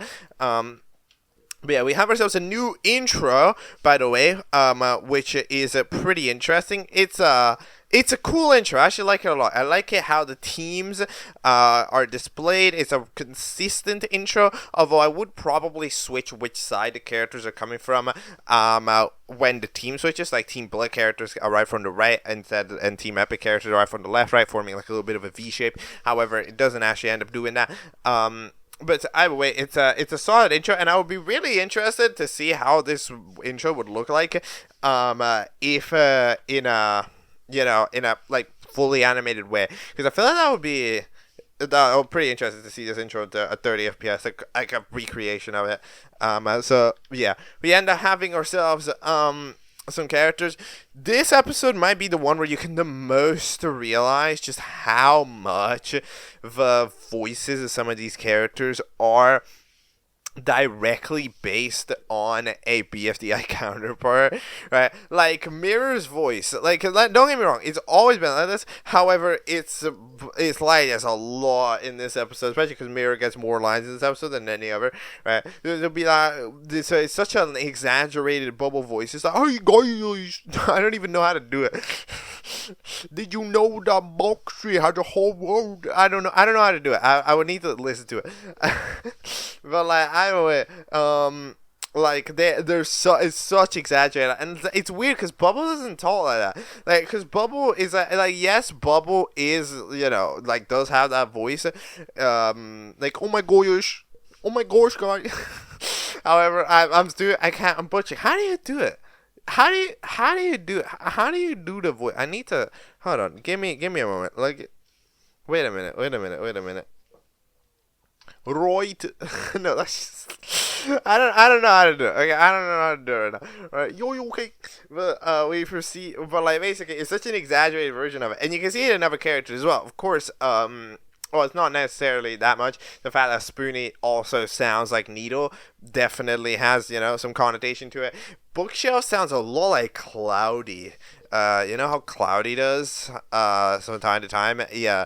Sounds a lot like that. We just have a lot of those types of voices. Soccer ball, also in my opinion, definitely just sound a little bit tennis ball-ish from time to time. But yeah, Bossy sounds like Spongy. Like the voice clips are very much so there. But either way, we end up having the pranksters pranking Bossy. Then we end up having a Bucket being like, you want Catchup to rejoin, but I'm already your bestest of friends. Yeah, I don't know. You are able to have multiple friends. That is true. Dice proceeds to be like, hey, Pizza, you're going to be meeting me. Pizza features decides, I'm not going to be mean at Dice for no reason. I'm going to sit up. We're going to have Pizza as the intermediator who tolerates Dice and can also speak to Hot Dog, and then we can have a little bit of an intermediary there. So that's pretty cool. And then we have ourselves a rejoin, where after 35 votes, so we end up having Ruler only get one of them. Ruler gets bottom. I know, right? That is a very pleasant surprise. I mean, I predicted it because it'd be boring. And it felt about right. But, I'm very pleasantly surprised. We did not have majority of the voters vote for the first person on the list. I am happy about that. I'm happy about that. I'm happy that we got, a little bit of a more different variety of voter than usual here. So that's very nice. We end up having the contestant that rejoin be Spoonie, which makes sense. Spoonie, absolutely. I mean, you could have a soccer ball rejoin because of Pebble, right? However, I feel like it is a better idea to reintroduce Spoonie, because reintroducing Spoonie into the game as Spoonie ends up having it be a little bit of a, it ends up it switches the dynamic, right? Because the dynamic of Spoonie earlier was the needy thing, right? However, here, now that Spoonie is called Spoonie officially, we have we're gonna have a different arc because Spoonie's gonna be the neutral name, and therefore we're gonna get to like not necessarily do the slapping thing, and we're gonna get to do more different character, right? A different character art than we would before. So it ends up being relatively different and relatively unique. So it's the best option as far as what info we got from that voting screen. So absolutely, yes, Spoonie deserves it. So that's how you do it. If y'all want to rejoin a competition, change your name. But yeah. Spoonie is now surprisingly okay. Spoonie, for some reason, does not explain to everybody else that they changed their name, which is certainly interesting. But either way, we end up having then the challenge ends up being officially there. It's officially time for the challenge. The laptop's doing some shady stuff. We'll talk about that in a second. So oh yeah, pizza talks to hot dog. Yep, we're all good. Anyways, you must build a rocket ship. You must travel around the world. There are 4 pieces of the rocket ship all around the world: the head, the body, the fin, and the engine. So you must find them, build it, and go to the moon with it. That way you can meet team. The first team to do it is safe. The other team is up for elimination. I mean, it's a challenge. Okay, what do I think of this challenge? I mean, like, it's fine. It is a little bit like, how do I best say this? Well, first of all, it's suffering from the fact that it's the third building challenge. Like, build a bunker, build an airplane, now build a rocket, right? I was one of those challenges where it's like, here's the deal. It is somewhat interesting to have a challenge like this, right? Because at the end of the day, it is a race, and races are fun. And like around the world is also fun, right? Because you get to see a lot of different places. I don't like the concept of the races being like, there's somewhere on Earth, go find it, Lamau. And it's like, bro, fine, it's gonna be luck. It's gonna be luck McGee. But like, at the end of the day, it's relatively intriguing. But we'll get to see that because, we're going to have half an hour of fucking challenge to watch. Jesus Christ. In episode 10B. But before that, there is a laptop that's going over and having they got a humanish voice, okay? And what's going on is that, I don't know why, they're looking over a table, a lot of mini fellas, I don't know what they are, like mini potatoes. Like, they proceed to zap them all down and be like, nobody can find out about this. Not exactly sure what is happening. Do I know? No, I don't. I really don't. To be 1 million% honest, I really don't. I'm sorry. Okay, what could you be doing? Because I thought, maybe you were running a simulation or whatever, but, like, I don't know why you would be doing that. Maybe you're, like, trying to build, like... Alright, hear me out. Dumb idea. What if you were trying to print life? Yo, imagine. What if you were trying to print, like, instead of printing a recovery center, what if you were trying to just be able to create a life, That way they can, like, maybe that's why the little guys are, like, the test sub, they're, like, the test creation, like, they're super small, That way you create a bunch and test iterations, evolution, right? That way you can, like, do that, maybe? So maybe they're, like, trying to create a person, And that way, I might have hit the microphone. And that way, by, like, creating a person... Right, maybe they can then, do evil, sinister plans, because with that, they can create a super epic, the most powerful being on Earth, right, and do something with that. That seems like an idea that would be reasonably plausible. However, it's very far-fetched. I mean, like, especially with so much recovery centers, I feel like it'd be difficult to wait. But, I guess a recovery center, because at the end of the day, a recovery center recovers. It's very hard to make a new object from scratch, right? Like, to bring sentience to a new object. Like, a recovery center means that the current objects won't ever, like, die. However, the other fellas, it's going to be different. So, I think there would be a value in having that capability of creating life in the sense of objects. So, creating sentient objects. So I think that it'd be an interesting possibility for sure. So yeah, we'll yeah, I mean, we'll have to see. Of course, we then have the announcer that's just on the moon. And they get to talk to the moon, to the moon people, which exist.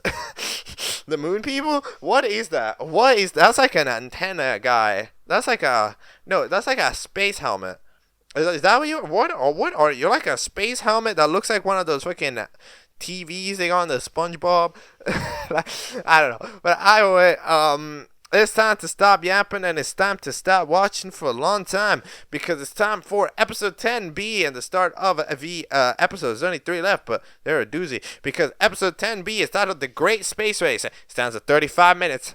Let's jump ourselves into it and get ourselves proper start into the nitty gritty for a little while. Let's hope I can do that.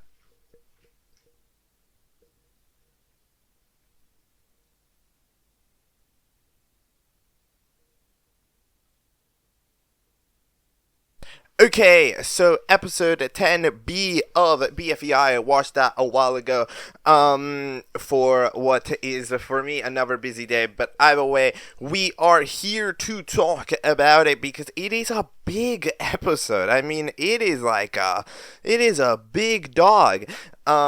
So what is going on? How is this episode 35 minutes long, right? Because at the end of the day, it's a very uncommon length for an episode. Not that we've not seen it, it's just that, it's kind of uncommon. And it doesn't necessarily change anything too much with how the episodes are paced. So it doesn't just go slower. It's just that it decides to do, it just writes more, right? Because what it tries to do is, okay, you have to get the 4 pieces around the 4 parts of the world or whatever, right?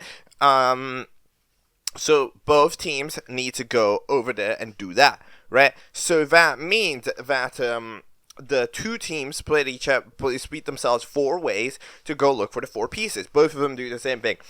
So that means that we roughly go in about 7 to 8 batches, right?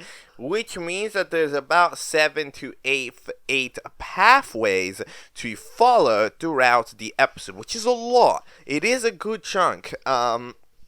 When you consider that, like, they're, at the end of the day, they're all relevant to an extent, right? There's 7 to 8 pathways, so that already makes it kind of in line with how even a large cast object show has to deal with, right?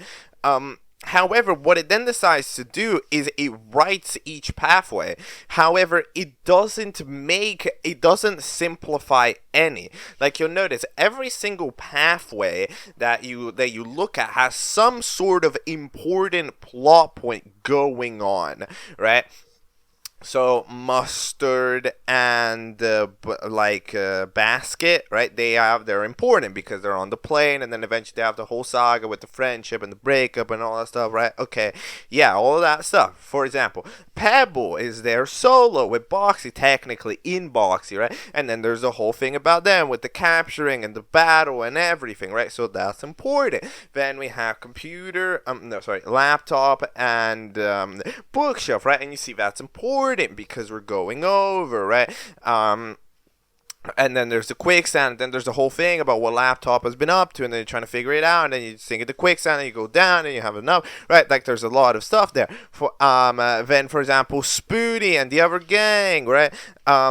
All of those people are also important because you end up having, they drive to the city, and then in the city there's all the lore that's over there, right? And then it's just chaos, right? We find out the lore, and there's an old friend Hammer, and then we find out there's an evil star, and everything's going on there, so that's important. And then there's Dice that goes along with pizza, right? And then that's important because then they're having a whole scene. You get lost in the forest, you burn down the forest, right? And you bring it back, and Dice is trying to earn confidence there from Pizza and the other people, so they needing to do stuff to gain that confidence. However, they're kind of screwing up, or they're just trying to prove themselves, right? And all that stuff's going on. Like, there is so much, and you see just from how I'm describing section by section, there's just so much stuff. And it's to the point where, and I'm not even saying anything, there's like an hourglass was trying to still become a prankster and everything, right? And then they climb a fucking mountain that one time, right? Like, they just do, there's just so much that's going on, right? And, I will admit that It is a lot. However, I do think that it pulls it off. In my opinion, it pulls it off. Yeah. It does manage it. It does absolutely manage to get it done because the main thing that it succeeds at is the factoid that it's not lengthy for the sake of being lengthy, right? It's lengthy because it has a lot to say, right? It has a lot to show, so it manages to progress everything relatively consistently. So I'm never too bored. So I'm not. So in terms of that, that's good. So let's go through the events of the episode. We start off here with some fellas. First of all, we end up having the how do these people know where to go? Well, one of them Team Epic just kind of YOLOs it because they usually do that. Then Team Blood proceeds to use the tracker for what locations each one is. So they end up using those locations. So it looks all good, right? We end up having some fellas try to dig. They're just trying to go YOLO it. Team Epic ends up okay, here's the thing about Team Epic. Team Epic is very, like, Hot Dog always has a plan, but sometimes the plan just boils down to, split up and YOLO. Alright, so that it's just that sometimes the plan is YOLO, But anyways, yes, Basket and Mustard end up not ordering a plane. They end up using the plane for the other challenge. So yeah, that makes sense. Hot Dog and Pizza proceed to find they find the piece. It was just there. Yeah, they're the ones who find the piece immediately. And but then they're getting stalled out because it's like, okay, the piece is apparently super heavy. Pizza can't really carry it. We don't try to see if Dice can carry it. So we're just like, Dice, go get wood. Go get something that we can build to, carry it with. So they're like, all right, sounds good. Then we have all the fellas. Then with Spoonie, Bull, and the Co. end up going over in Boy Scouts costumes to Object Tour, which is apparently an important city. They end up finding out how to get there. Pebble goes down to Boxland, yes, where they end up falling down a hole. I don't know why you went to Boxland, by the way. I feel like, I don't know. Why are you there? I don't know what the point of that was. I mean, they're lucky that the end... No, what? That is such a bad idea. Like, okay, here's the deal. It's not a bad idea in the sense that, it was there. However, it is a bad idea in the sense of how the fuck was it there? That's not a location. Like, what? That's not... Like, does Boxland count as a place on Earth? I feel like it doesn't, right? I feel like you wouldn't go to vacation. I'm gonna go on a vacation trying to hop into a guy. Right? That doesn't work. Like, what? But, okay, it works. But anyways, you end up getting over, and Pebble accidentally ends up finding a battlefield of square pebbles. Now, these square pebbles, for some reason that nobody in the universe will ever be able to explain, speak in Portuguese. I don't know why. I could not tell you if I tried. Is it native Portuguese? No, it's not. Therefore, why did we choose Portuguese? Why are we butchering like every word? I don't know. Could we maybe have picked a language that we could speak? Probably would have been better. However, yeah, it is not the greatest Portuguese I've ever seen. It is, in fact, as a Portuguese speaker, I must admit that it sounded pretty foreign at times, but I roughly understood what they were saying. And I mean, of course, there's subtitles on the screen. But either way, Pebble proceeds to have an epic battle with the square Pebble. They're just battling on there until eventually they end up escaping there with the engine. However, they managed to defeat them in the engine originally until eventually they just kind of chill there. They just don't do anything. Don't do anything. I mean, I guess we haven't found how exactly to get out of there. Like, I guess like that's not necessarily a discovery that we've like made yet. But I mean, well, people have been able to leave. I just don't know how. I'd presume that they'd leave like through the top. There's gonna be background noise, by the way. I presume that it'd be like leaving through the top, maybe. However, it's like complicated. It's not really. I don't really know. But either way, we end up having some other fellas with it. So Hourglass manages to stumble upon Cup and water bottle, as you can hear by the water in the background. You see, I'm just so immersive storytelling that happens here on the channel. You see that play? That's Hourglass. We proceed to have them give a quick lesson, and since Cup and water bottle, nobody's bothered at all about the speed of the challenge. This is just a global writing thing that happens throughout the entirety of this episode. That like everybody just so happens to be like completely 100% not bothered about getting the job done quickly. Like they just like there is not an ounce of caring. Nobody gives a damn, which is certainly interesting. Everybody's like, oh yeah, we could stall you out, and it's like, well, I mean, can you? But I mean, it is. I guess one of the things that I will give to it is that it is very honest, and I do like it that when a challenge should theoretically be really long, that it just is really, really long. Right, like that's a thing that like, hey, you know what? Sometimes it's like this, and it's gonna be like this. So at least I like it that it's like that. However, there is a lot of like the characters not having any haste whatsoever. But yeah, we proceed to have Hourglass try to say a joke, and they say you suck. And it's like, what? I mean, to be fair, if it was a joke, that means they disagree. So I mean, yeah, but they proceed to get chased around. Cup and water bottle proceed to use YOLO. Then we end up having this. So yeah, computer and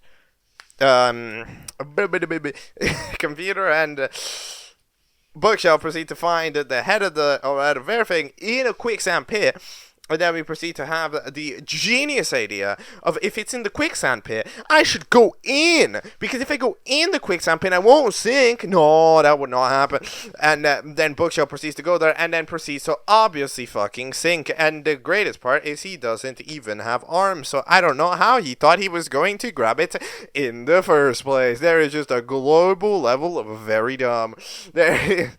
There is a lot of dumbness going on. Laptop tries to pull them up. They seem to be too heavy for it, so they end up just needing to sink. And it is poor. It is a poor performance, I must admit.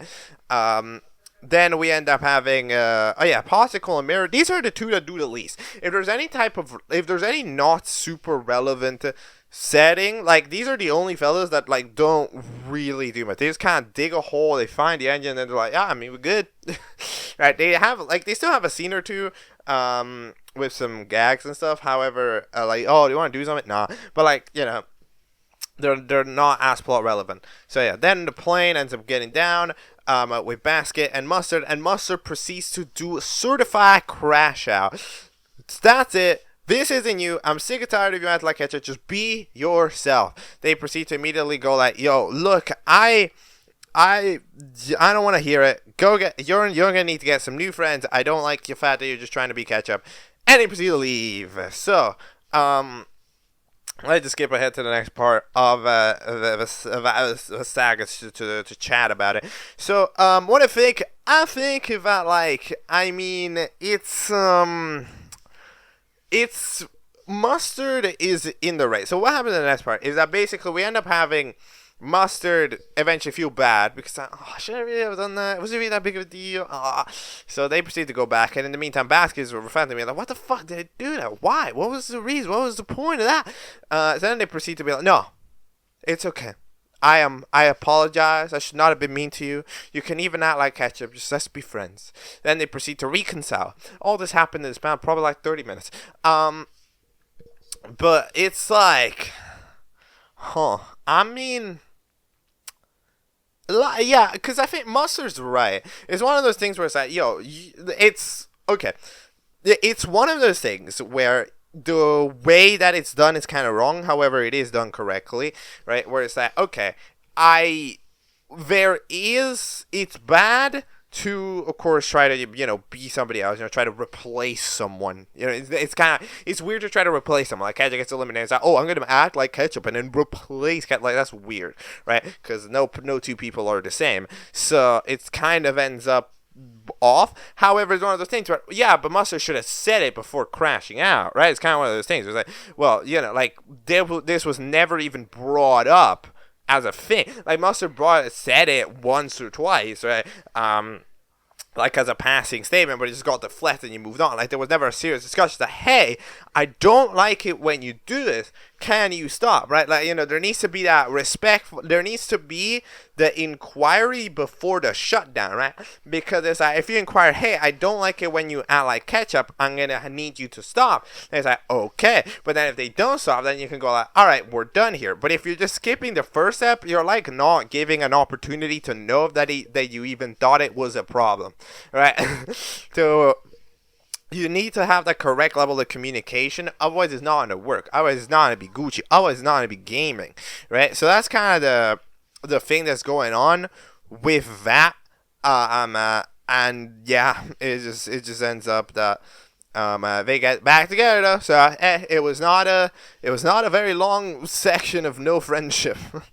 But yeah, it seems like Basket will probably try to beat themselves again. In the meantime, Dice has made the contraption. However, they can't get out of the forest. Every single path loops in on itself, and going in between the trees isn't an option for some reason. So they don't really know what to do. Then they proceed to try to ask Pizza for help. Doesn't work.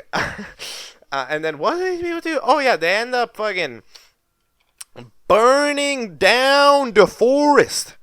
What the heck? Okay, no. So what actually ends up happening is that they apparently knock down a tree, and then the tree knocks down another tree, and then that tree knocks into a fireplace that was just there. And yes, an active fireplace, and nobody was. Don't people? I don't think are you allowed to do that? Aren't you supposed to turn off your fireplace? Like, aren't you supposed to like shut it down? Like, put water, like extinguish it, turn off the fireplace. Are you supposed to like extinguish the fireplace before you leave? I feel like you can't just have a fireplace there. Like if I go set up, it's just set up, go to the forest, set up a fireplace, just keep it there forever. I feel like you can't do that, right? That's bad. So I don't know how that was doing there, but it ends up just starting to burn down the forest, and presumably as it's burning, Dice somehow manages to get out. So yeah, fair enough.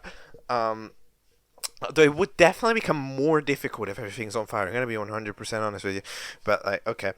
In the meantime, Hot Dog and Hourglass start getting distracted by comedy and proceed to have to climb this ginormous mountain.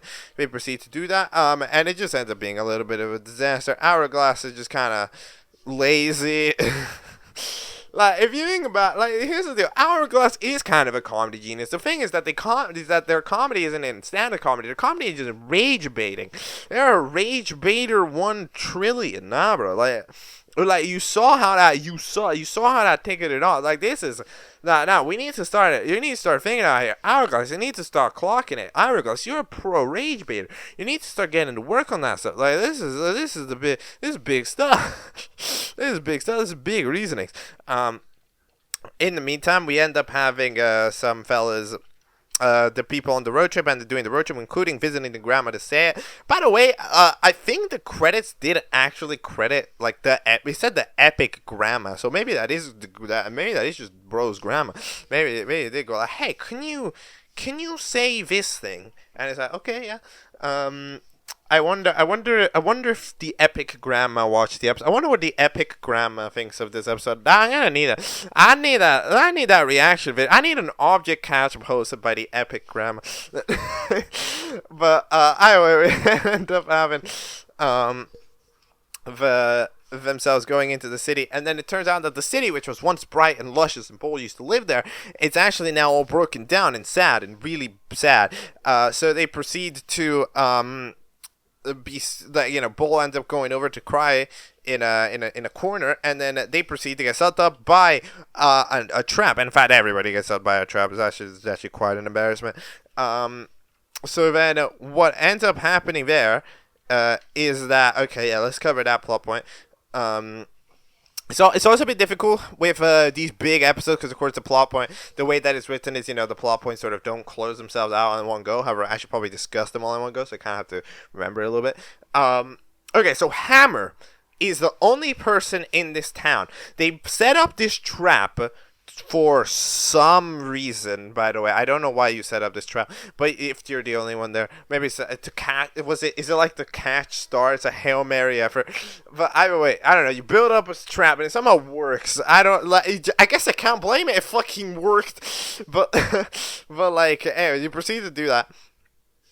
And you call them and it's like, yo, what is going on to this place? Bull, of course, asks.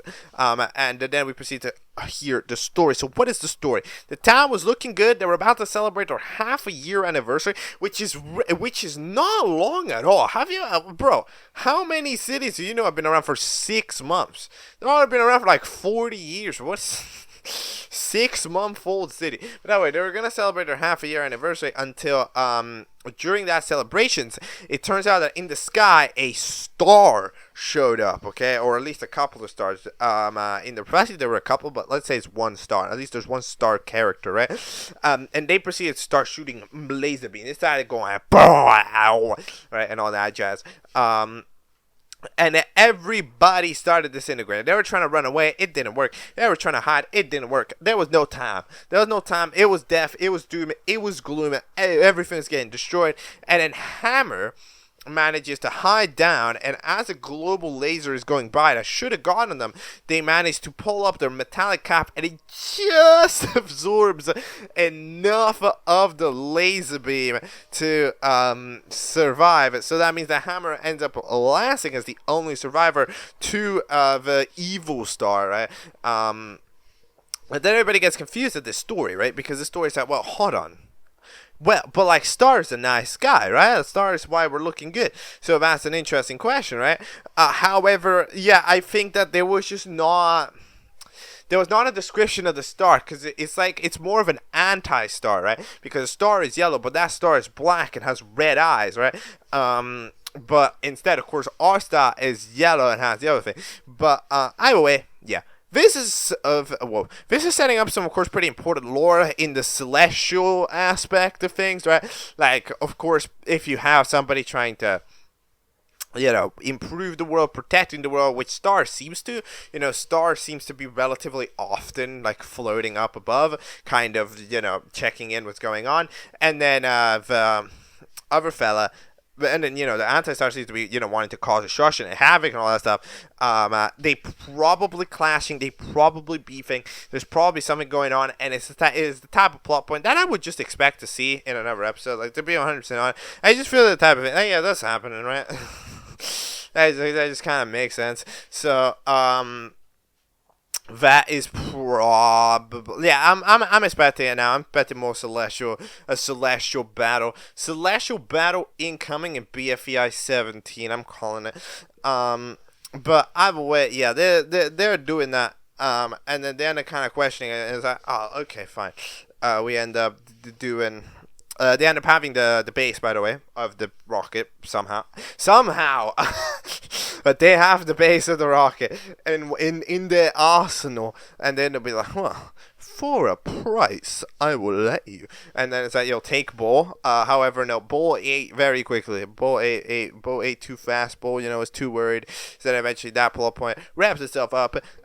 In that vein, it's intriguing. I mean, like, bro, I guess, like, these people were definitely doing it, alright? They were definitely dying.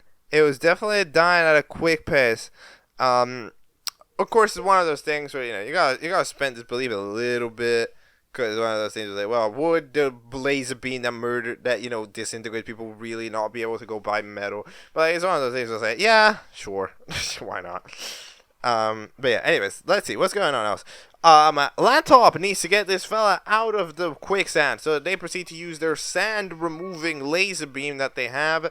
And that was a speedy and they proceed to do that. However, that frees the bookshelf. However, it doesn't actually freeze the thing. Because that remains in the quicksand. So, of course, when they jumped into the when they jumped into the quicksand and it didn't work, right? Now, what is the next obvious plan from there? That's correct. It is to jump into the quicksand again. Let's go. that earns you double jeopardy tonight. I don't know what are these two doing, bro. These two are the power team in negative sense. They don't know how to do anything. Use your handing. Okay, yeah, you can't lift off Bookshelf because Bookshelf's enormous. You can probably lift off the head of the ship. We even made a joke in this episode that is not that heavy, and Pizza, which is making a big fuss. You can probably grab it with your big ass metallic hand. Oh my god, and you don't think of that. Come on, laptop, lock in. I thought you were a genius now.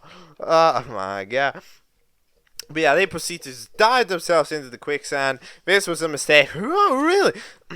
And yeah, in the meantime, Pebble keeps fighting the fellas because Bossy tries to get him to leave by shaking it around. However, actually, it turns out that Pebble ends up back into the lair with the square pebbles. So we proceed to just have that. The battle of the century here until eventually Pebble this time gets defeated, gets put into the jail, and then eventually gets lowered into lava, proper Mario movie style. In the meantime, Cup ends up switching seasons. Whoa. The switch in seasons is real, and they actually proceed to switch seasons twice in the same episode. They switch from friggin' autumn to winter, and then they proceed to switch it into spring again, which is one of the things that this show has to deal with that. Is that, like, you can see this episode turns out to have long production time, right? Okay, sure, but it ends up having long production time. Now, the problem with it having long production time is when you have a timed element to the show, like the season. It's weird because, well, if the season changed twice during the course of the episode production, I need to make it twice. It's just annoying because, of course, you might be already making the episode and then you need to, like, add a scene in, or, like, you know, you need to make more bullshit, right? After the fact, and it's why I'm personally not, I really don't recommend time-based shenanigans.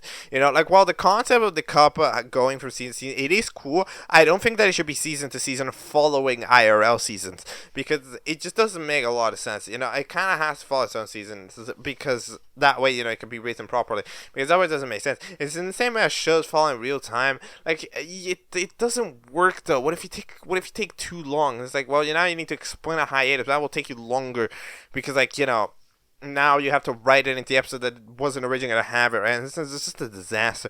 It is a disaster when that stuff happens. But anyways, I can confirm that it is hot chocolate. I don't know how it's hot chocolate. I'm sorry, how is this hot chocolate? There's ice on it. What? No, is that not... What is that? No, that's definitely ice, right? That's like... Wait.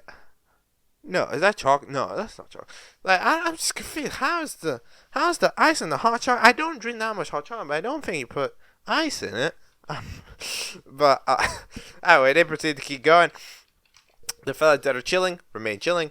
Then we have the apology thing. Then we have the stunt thing. Then after they they eventually, Hourglass and Hot Dog, eventually the tag team of Dismay manages to eventually get the things off of the fellas after they're just beef. They don't have anything else, but they managed to get the fins off of the mountain while murdering Hourglass a couple of times in the process, and then they get very upset.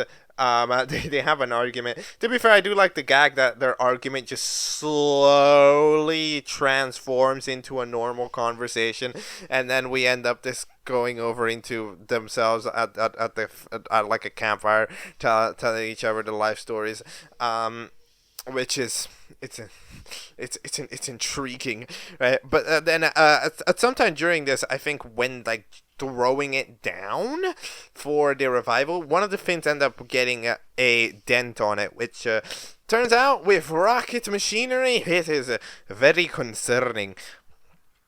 It is very, very, very concerning indeed. So, then we have, of course, the whole backstory. We end up having some fellas Yep, they're dipping. Then, oh yeah, these fellas. Bookshelf and laptop end up sinking below the quicksand. They find the piece. That's pretty cool. And there ends up being a little bit of an escape hatchet that was somehow made by, like, I don't know, the ancient Egyptians. And they proceeded to have, that, like, laptop can fit there. Bookshelf can't really. So we end up having Bookshelf just need to sort of die. Like, that was the plan. Bookshelf just dies, and then eventually the laptop can get it up. I'm telling you, that piece was not heavy. You could just grabbed it with your hand, bro. Laptop, you're looking mighty sus. But wait, we end up having Pebble that's going over into the lava. However, actually, Pebble manages to bite on the rope, throw themselves up, clear the rope, send the rope back again, get back up, proceed to go for an epic battle, shoot. Then we go, stomp, then get swarmed. What does Pebble do? Pebble proceeds to do an epic kick, bless everywhere. This is just the battle scene of the century. They have an epic battle scene with a sword that's like 5 times their size, and then they just swap hands with it every single time. They just do something, it gets knocked, and then the other person does it, says a one-liner, and then dips again, until eventually the square guy gets a stake to the heart, and then Pebble finally decides it's time to leave. So yeah, in the meantime, Boxy is like, yep, looking good. In the meantime, yeah, bottled water ends up freezing because they're doing that. We end up finding an igloo. I don't even know what. Hold on, what is going on? So, bottled water is on fire. They were like, okay, let's pouring the hot chocolate out. Maybe they proceed to pour it onto the campfire, which doesn't really help, and also the campfire remains active anyways. And then we just end up opening the bottle of water, and it doesn't even work. But the cup is like, yo, look, don't worry about it. I have a portable cup filler because I don't know how that works. I feel like there's a I feel like physics would not agree with that concept. I must admit, portable cup fill. I mean, like, that would just be liquid. Like, it's not. I don't. But like, is because at least with the cup refill, it's like, okay, that's just a soda machine. However, like, that's not a portable soda machine. I don't think they've invented those yet. Not to that size, not to like size of a vape, but okay. Anyways, your hand is hurt apparently. Think of the medical bills. And then we end up trying to heal themselves, but accidentally, while they heal themselves, they end up finding a fin that would just so happen to be below the ice. I don't even know. But I will wait. Oh yeah, water ends up the cup ends up turning into water, and then bottled water's like, what the hell? And then it ends up being kind of it was a pretty chaotic moment. But I will wait. We end up having the fellas. Yeah, Spoonie ends up getting back after a flat tire that just so happened to be there. Pizza ends up getting up because apparently they were too weak. They were, and then they managed to get in first.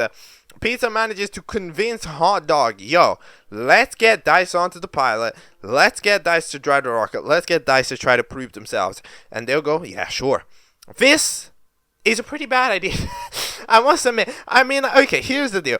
Pizza is like, I feel like Pizza is being nice to Dice. However, this is a very setting yourself up for failure situation. Both times, we're asking Dice to chop wood, which I mean, like, I don't know how Dice would do that. Like, Dice would need to fucking launch. How did Dice chop the wood? Dice would have needed to literally yeet themselves at the fucking tree to be able to get it to do it. If it's about Minecraft style, like, how did the Dice get the tree to go down? I don't know. Like, to be fair, it did very impressive. And then here, piloting the thing, how are you gonna press all the buttons? You know, you're gonna need to drop that. You're gonna need to do fucking acrobatics in there. It's gonna look like a jumping jack competition to go to all of the buttons. You know, and then you got a speaker. Yeah, sure. Like, it's just like, well, Pizza is helping out. I'm not sure if I'm liking this helping because this is just setting Dice up for failure. We're just letting Dice do things that like, there's certain things that require a certain level of like dexterity, right? In the sense of like you need to have some capability, which is better for somebody else to do it. Like, come on now. And Dice ends up still doing fine, but Dice actually does remarkably well. They're driving it all very okay until eventually that dent ended up turning out to be a big problem, because in space everything's a big problem, until eventually one of the fins comes off, and then they're screwed. They end up sort of going kind of a little bit of everywhere. They end up going in a massive zigzag and losing tons of time. Extremely impressively though, Dice landed on the moon. That is impressive. No, I don't know. Dice's performance was elite. Here.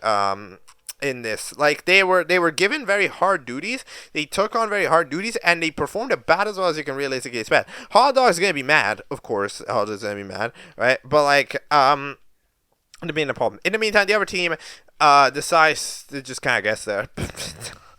You know, they arrive late, but you know they arrive late because of the scouts thing. But eventually they manage to make it, and they're safe. But yeah, everybody else is very much so upset. Hot Dog's like, it's all your fault or whatever. Then we end up having a final surprise immunity challenge for the 3 fan favorites, I think. Wait, hold on. Yeah, on Team Epic, the 3 fan favorites are Popsicle, Pizza, and Hot Dog, right? And then we ended up having fucking Hot Dog win it. So that way, Hot Dog's immune. Nah, I don't know about that one, Chief. That one's looking like plot convenience 1 million. You're telling me, nah, that's made up bullshit. I'm sorry. You're telling me the fan favorite poll at the end of episode 10A, at the end of an A episode, actually mattered, when it never does. Like, basically never does in a show. The who vote for your favorite character happen. It only ever shows up in an episode without voting, because there's like, oh, here's a fun thing, because I just want to see the results. And then you're telling me that it suddenly matters, and it's not even just that it's the most favorite character, because it's literally not the most favorite character on the other team. So we proceed to give off the other 3 favorite characters, who, by the way, only have 1 fucking vote each. So that means that, like, it's not even that unlikely that it would be possible for the Hot Dog, for Mr. Epic Hot Dog Man to vote or to nominate Hot Dog as one of the favorites, and then proceed to make them win the challenge. That way they're still safe, because they would obviously be the main pick to get eliminated, because they're being unfair to Dice for a problem that they fucking caused. However, no, you're gonna be safe this time anyways, for like the 5th challenge in a row, so that way you can continue being a douchebag. I don't know. Nah. Those feel like too many factors to be a coincidence. Those are too many factors to be a coincidence. That is the most on-purpose shit. We gotta save this guy mood I've ever seen. That is crazy. But, yeah. And the final thing is that, we end up having fucking keep calling it computer. Then we end up having a laptop discover the motives. Like, we discover laptop's motives, because Bookshelf goes, remembers the detail after reading the laptop lore. Remember, it was a Finline episode 2, so I forgot about it from yesterday, to be honest. But yeah, basically, apparently, if you remember, laptops, if they speak in a robotic voice, means they've killed somebody recently. Remember? So that means that, like, this was back before voices were a thing, right? So we haven't ever heard the normal voice, basically, right? However, this means that, like, well, laptops always speaking with a normal voice. So what the fuck's happening? So there we go. We actually found out. There's nothing about creating life. I mean, they do need to create the life, to do it, but it's not in the way where I was intending it. It ends up being more in the way where it's like, okay, what?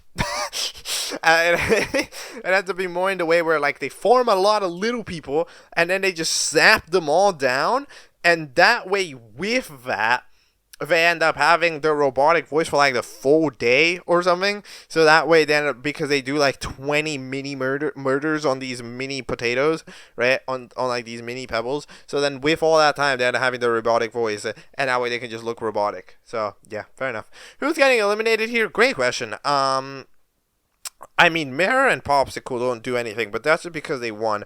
Hourglass is just very useless. Hourglass is just very useless. To the team, you know, like Hourglass is active. Like again, Hot Dog like here's the deal. The reason why the Hot Dog Hourglass team doesn't work is actually because of both of them. However, like the Hot Dogs definitely wasn't getting helped out by the fact that Hourglass just what the fuck.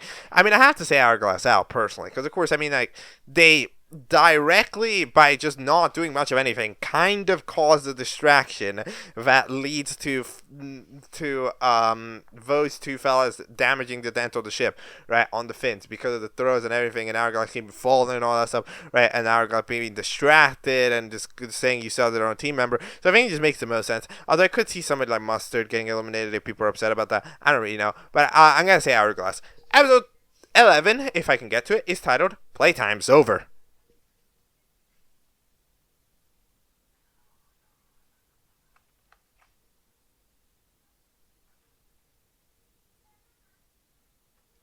Okay, so that is episode 11 of BFEI. Playtime's over, and I have to admit, Team Blur might go down in history as one of the most bottle job teams I think I've ever seen. Like, it's hilarious, because, okay, here's the thing. They're just like the better team.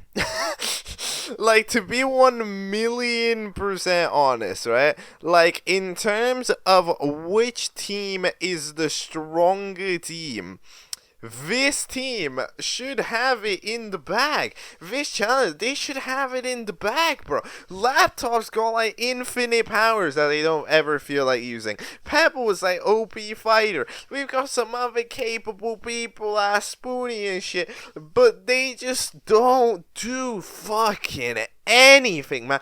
We end up having people like fucking Looney and Bull.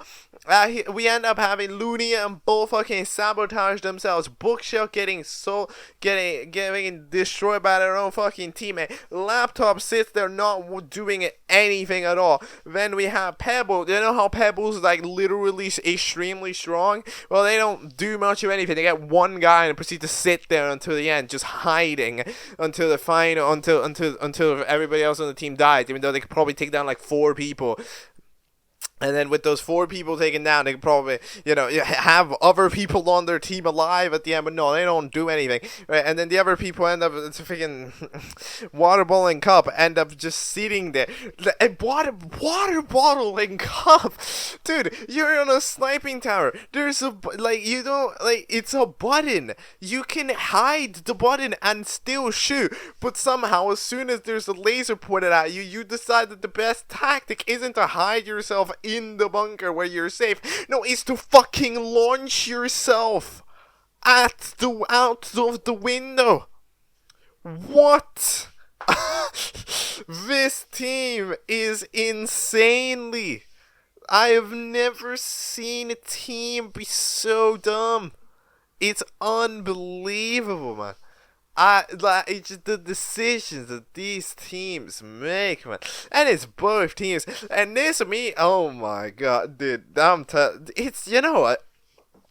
In a way, like, of course, it's annoying because it's engineered to be annoying. However, at the same time, it is very intriguing to just have, like, a villain. You know? To just have like a villain, just proper, just straight up, just like one of the contestants is a villain, and like in the other team, one of the contestants is Hot Dog, which we feel is a villain because we cannot fucking decide on them. Like, we just don't, like, they will be always, they haven't been, ever since they started freaking chatting about dice, and freaking excluding team members and being mean, they have just been safe every time via bullshit. So it's like, okay, yeah, I mean, that, it is just something. But then having Laptop, of course, just be kind of the villain character. It's certainly intriguing. So first of all, what happens here in the first one? We end up having a new prank, which we still end up doing. And this prank proceeds to just shout in the ear of Mustard. Mustard proceeds to be pretty much debilitated for the entire rest of the episode. Like, Mustard doesn't get to do much. Due to themselves as being like they're just entirely out of commission. Like they cannot hear anything. We end up having some fellas. A bull ends up telling the story to a couple of other people, being like, "Hey, look, the story about Object and what happened to it." Yeah. By the way, Popsicle can sit. I don't know. I'm just surprised. I'm just surprised. I didn't know. I didn't know that was possible. But either way, yeah, they proceed to have the challenge. First they have the elimination. So here's the deal. We end up having. Okay. So the trio officially forms an alliance. The trio of the Scouts. So they end up forming an alliance titled the Scout Squad.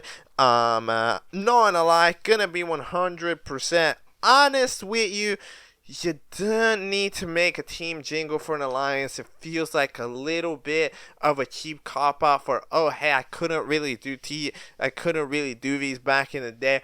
I want to do them right now. I don't really like it. It feels forced when you were adding a team jingle to an alliance. No, an alliance is just an alliance. It doesn't need a team jingle because it's not official, right? Like an alliance isn't an official. It's like, hey guys, we're in an alliance, right? Like it doesn't need a logo, right? Like it doesn't. I don't know. Gives me force vibes, absolutely. But that way, yeah, the Scout Squad's doing their thing. And Bookshop ends up trying to have a confrontation with Laptop, being like, hey, so I read a book about laptops, right? Before they can do much, they end up dipping off because they need to go do their killing spree, I guess. And as they do their killing spree, we end up doing that. We end up having, Mustard just cannot hear anything. Basket tries to maybe get them sorted, but they don't really know how to. So, yeah, that's kind of a thing. We end up having, Cup try to introduce sarcasm to Hourglass, the comedian, giving an example. However, Hourglass proceeds to try to sarcasm, be like, "Hey, you're looking very good today." Sarcasm, which I mean, yeah. That is sarcasm. It is not very funny. It is pretty prankster, though. I will admit, it is kind of a prankster move. So, you might accidentally be vibing. I'm not gonna lie. You might accidentally be going with it. But yeah, I don't think sarcasm is the best way to do it. Because, because the thing about sarcasm is, sarcasm's funny. However, sarcasm is not necessarily, it's not like chuckle. Or like, I feel like usually when somebody does a sarcasm, it's not really... It won't get like a laugh. It won't get like a hysterical laugh, right? So I feel like it's not the correct term. I feel like it's not the correct way to think about it. But anyways, Boxy and Pebble agree to Pebble agrees to not go to Boston Land every 3 seconds anymore, and as a result, they proceed to dance. Blah blah blah blah blah blah blah blah blah blah. It was one of the epic dances in history. Then Hot Dog proceeds to go to Peace and be like, "We are not letting Dice do the next challenge." Okay, bro. Because of course they're still upset. Hot Dog's like, "Yo, can't talk to you right now, but I'll try to sort this out." Until Mirror eventually goes like, "Yo, I got the proof." I mean, you're speaking with a hilariously bubbly voice. However, yeah, you end up having the proof and be like, "Yo, we gotta tell it to the team, guys." They eventually manage to pull it off, but there's a mistake, and for some reason Mirror happens to hold onto the bag, so they have to hold onto it, and then disaster strikes. Mirror is eliminated with 9 votes. This voting is very disappointing. I mean, it's just not a good one. The viewers here have very much so disappointed me here. What a screen time bitch ass based voting that is. We're putting in fucking the Popsicle and Mirror, who were the two who got it done immediately, and we're punishing them for getting the job done immediately. And then even then, a character like Mustard is, because even they were modeling me, but even then their arc is wrapped up in the first half of the episode, so you don't think that's also a reason? That is rough. I mean, it's like, oh, I'm voting Mirror because he didn't do much of anything. What the fuck do you want him to do? He found it immediately. This is the one time they didn't do much. Mirror wanted to do things. Well, why go for Popsicle? Popsicle didn't want to do anything. Popsicle didn't want to try to be entertaining. Now, Mirror, come on. Viewers, what are you doing? What are these voters doing, man? You're voting out the people who objectively did the best at the challenge for their team, and then they decide to relax because they didn't have screen time. Oh no, they should have been slow as fuck. Come on now. What the hell? But oh well. It goes how it goes. Mirror ends up getting eliminated, and then Mirror proceeds to try to be like, yo guys, but like, Dice wasn't safe, and then we're like, prove it, and he's like, well, it's all in this bag, look at it, and then he proceeds to get thrown off with the bag, because they have not learned the concept of throwing. Oh my god, you're about to get flung. You know you're about to get flung. And then you keep the bag of evidence with you. Of course you do. You don't put it on the floor. You don't throw it to Dice or anything. You don't do it. You keep it so that way you get eliminated with it. I am gonna go quit. This show is rage. This show is rage baiting. This show is the getting over it of object shows. It's pissing me off. These characters are this show is 15 rage baiters. What is it? Oh my god, bro. Oh god. There's a comp. The challenge is I don't know how to best describe the challenge. It's not laser tag. It's kind of laser tag. It's laser tag but with knives. Okay, it's laser tag but you also have knives. Basically, yeah. If you shoot somebody, with everybody has a button strapped to them. If you shoot it, if you shoot it or stab it, you'll be safe. I don't think you can use your hands, so you gotta use one of them. So yeah, we end up spawning in a little forest, and then we end up going into the forest to start off. Dice gets immediately taped up to the wall because for some reason Hot Dog. What is the point? It's like you'll lose the chance. What do you mean you lose? It's one extra if Dice tries and gets out, you are no less progress than if Dice doesn't try and also gets no progress. Okay, here's the thing. I am actually partially a fan of the concept of Dice hiding, by the way.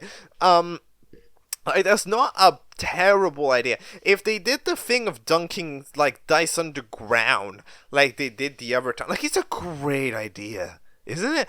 Right? However, especially Dice could dip out. But like in general, and this is also a challenge that Dice is very unfortunate to not really be able to do much about, right? Because of course, again, no limbs. But like, still, you don't need to strap him to a wall. Oh my god, bro! This guy's crazy. This guy's crazy. This is the guy we're rigging the show to keep alive for 7 episodes. This one.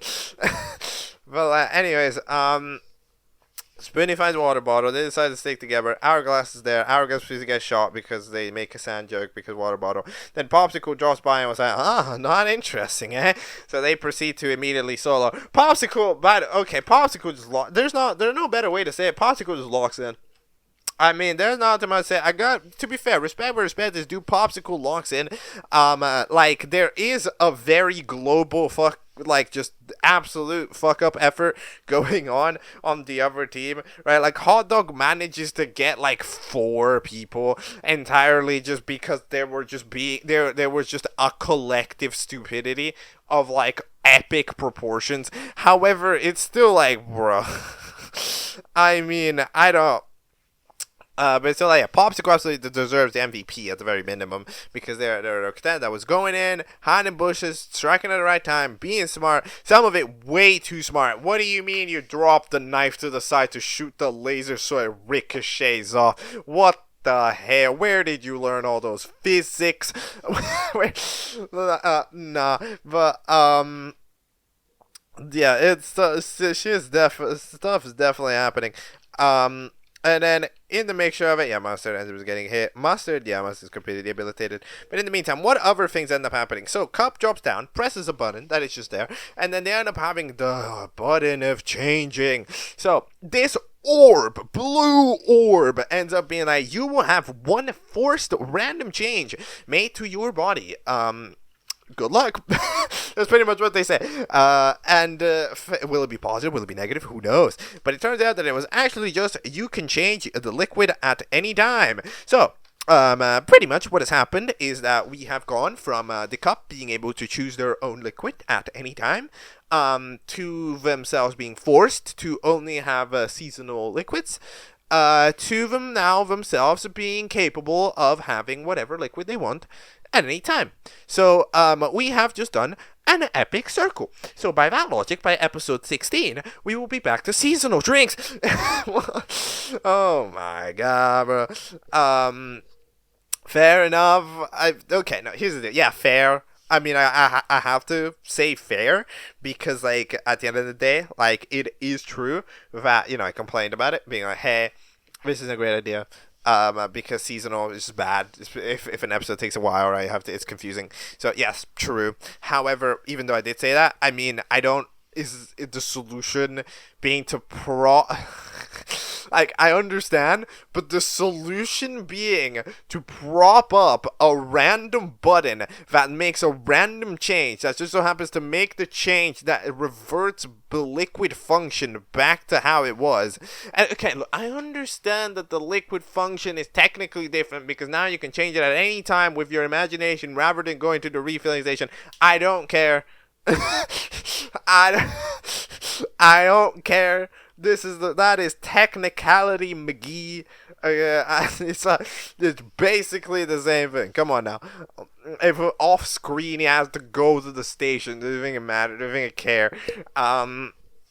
But it's a bit convenient. I personally thought that they were gonna do something like, oh, you're forced to one liquid, or like you're forced to no liquid. Like maybe the cup doesn't have a liquid because like I've weighed the actual liquidness of the cup hasn't been used that much. Like there's been a scene or two, but it's always been like for a gag.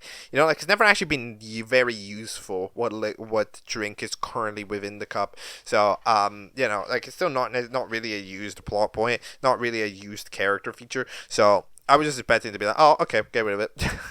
Like, oh, you're not allowed to have drinks on you anymore, or something like some of that. But nah, they truly get to remain themselves, but it was just a global character improvement. There's not much to say about it.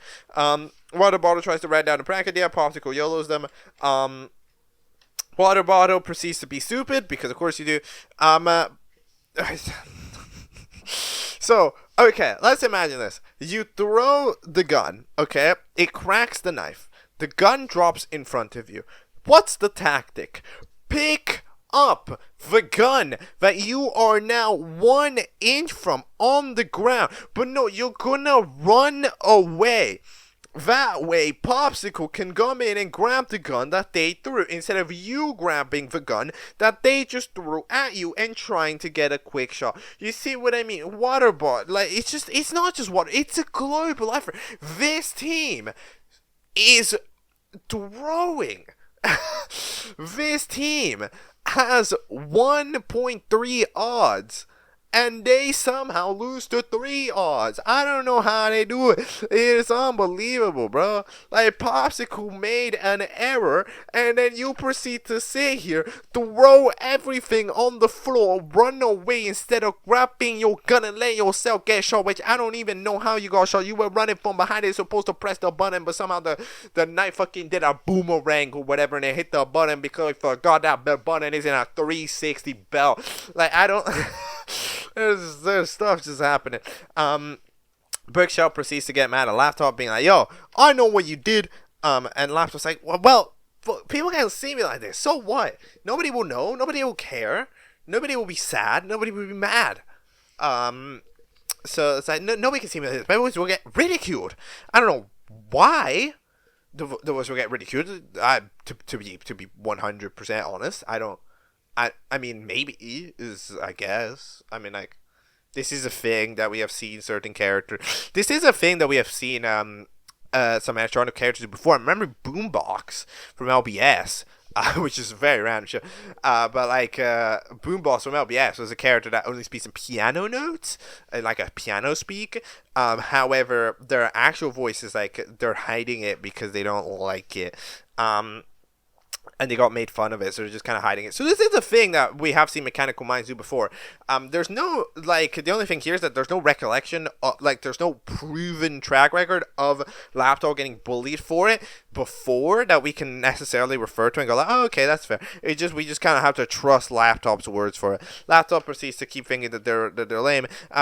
They proceed to have the final battle with Pebble. Popsicle solos them. Not much to say about it. To be fair to that, they did good. Popsicle did good, and Popsicle wins the challenge for their team, and everybody else is up for elimination. Who should get out all of them? who should get out all of them? Fuck all of them. They're throwing. I don't know. I mean, it's Laptop, right? It's gotta be Laptop, surely, right? Because unfortunately, Laptop does not have plot armor like Hot Dog does. So since Laptop does not have plot armor, they actually do get put up for elimination from time to time. So I'm really struggling to see Laptop get eliminated. But while I'm struggling to see Laptop get eliminated, right, I am struggling to see about. It's also like the voting last time was so screen time based. But I almost want to tell you Boxy, because we didn't get to see Boxy land once. And Bossy specifically asked, hey, don't do it again. Which theoretically would mean that Bossy didn't say much, okay? So even though Laptop is the obvious choice, I want to predict Boxy. But I'm not going to. I'm not. I have... do I? I don't know. That's difficult. No, I don't trust it. I don't trust it. To be Boxy. I'm not going to be bold. I'm going to say Laptop because it makes the most sense. Laptop makes the most sense as the sort of villainous character goes, trying to murder the people. So I'm saying Laptop's got to go, in my opinion. I think Laptop's probably going to get punished for it, but it could be Boxy. Boxy's my second pick. Laptop my number one pick. Let's see. Episode 12, if I watch it, I'll discuss it. It is titled Face Your Fears. Shoutout Sonic.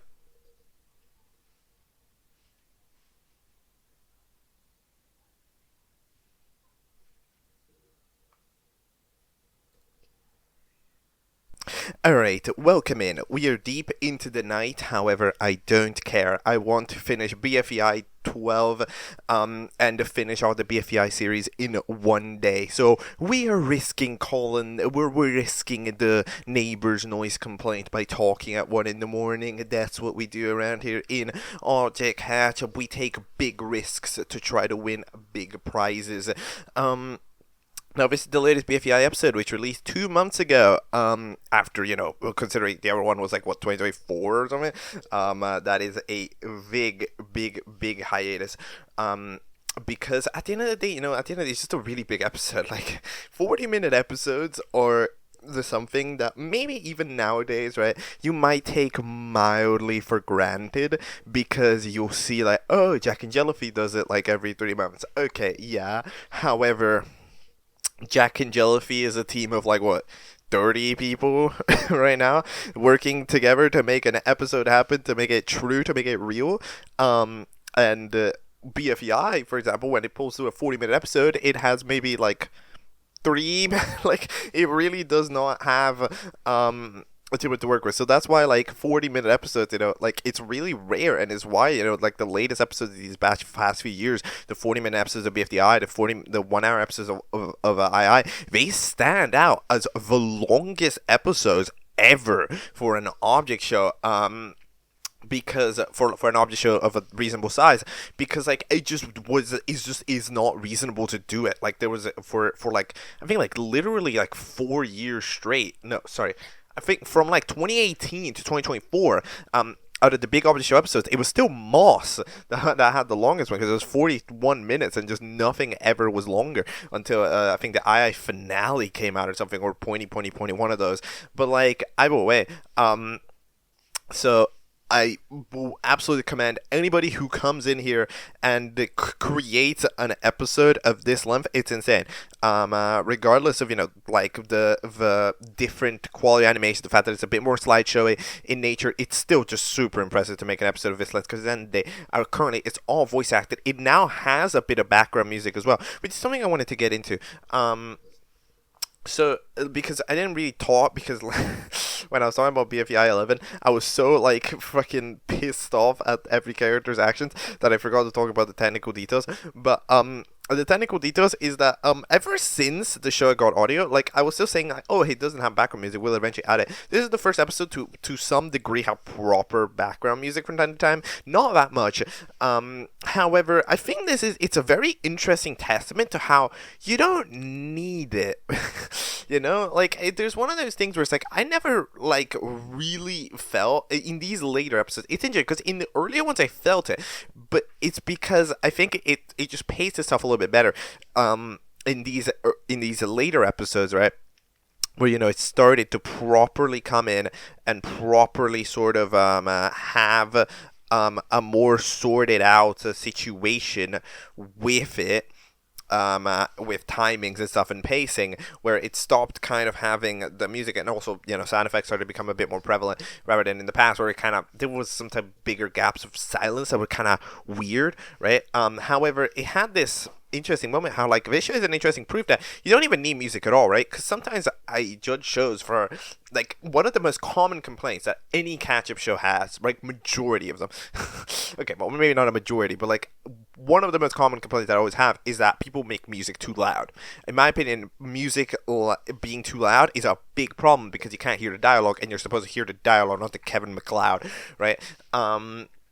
So it's always a very tough balance to have, and even big object shows sometimes screw it up. So it's complicated. And personally, I think that I'm, as somebody who is not great, to be 100% honest, at picking up speech, I am definitely somebody who's a bit more like sensitive to having that type of audio be more directly like a problem. So I think I'm harsher towards a bit louder audio, even if it's a bit more fine. But like, so when I say that it puts quiet, I always think to myself, well, it's not a problem. Am I being weird? But then it's like, well, I see a show like this that has no audio, has like background music pretty much non-prevalent, and it's like, well, this is completely fine. So background music, it really is a bonus. I don't think background music is even a necessity, right? Although I do obviously recommend it, but like it's not even a necessity, and this show proves it that you can survive without it. Like I'm not saying that it thrives off of it. I mean, background music would be preferred, right? I don't know why it doesn't have it. I feel like it's a thing that it would have had for a bit longer now, but either way, it's trying to sort itself out, and is doing it pretty solidly. In other aspects, one thing that's also impressed me about this show is that for once, in one of these slideshow-esque object shows, it is a slideshow-esque object show without fear. And I like that. I like that a lot about it. I know that it's hilariously sarcastic, considering the... Not hilariously sarcastic. That it's like a hilarious pun, considering what this episode is. However, like, this show, like, especially in the last episode, this one not so much. However, especially in the last episode, you can tell that, like, despite the fact that it can't do fluid movement, fluid animation, right? It can't just have a direct movement. It can't have like a bullet just going directly without it having to be 3 separate frames, right? However, despite that, it still dares, right? And I really like it that it is something that dares to have action, right? Have interesting things take place, regardless of the fact that it is limited by this form factor, right? The fact that it is limited by this limitation. It is limited by the limitation, right? And that detail, it's really strong, and I really like how the show, despite the limitation, strives to still be and do action as another show would do, despite that. And that is something that I've seen be a little bit of an issue with these slideshow-esque object shows, is that they've had the issue where it's like they either don't try action at all out of fear that I don't know how to do this, and then it ends up that the episodes overall end up being a bit lamer, and then or sometimes a show tries action, but it's too kind of split. It doesn't do enough of the frames it needs.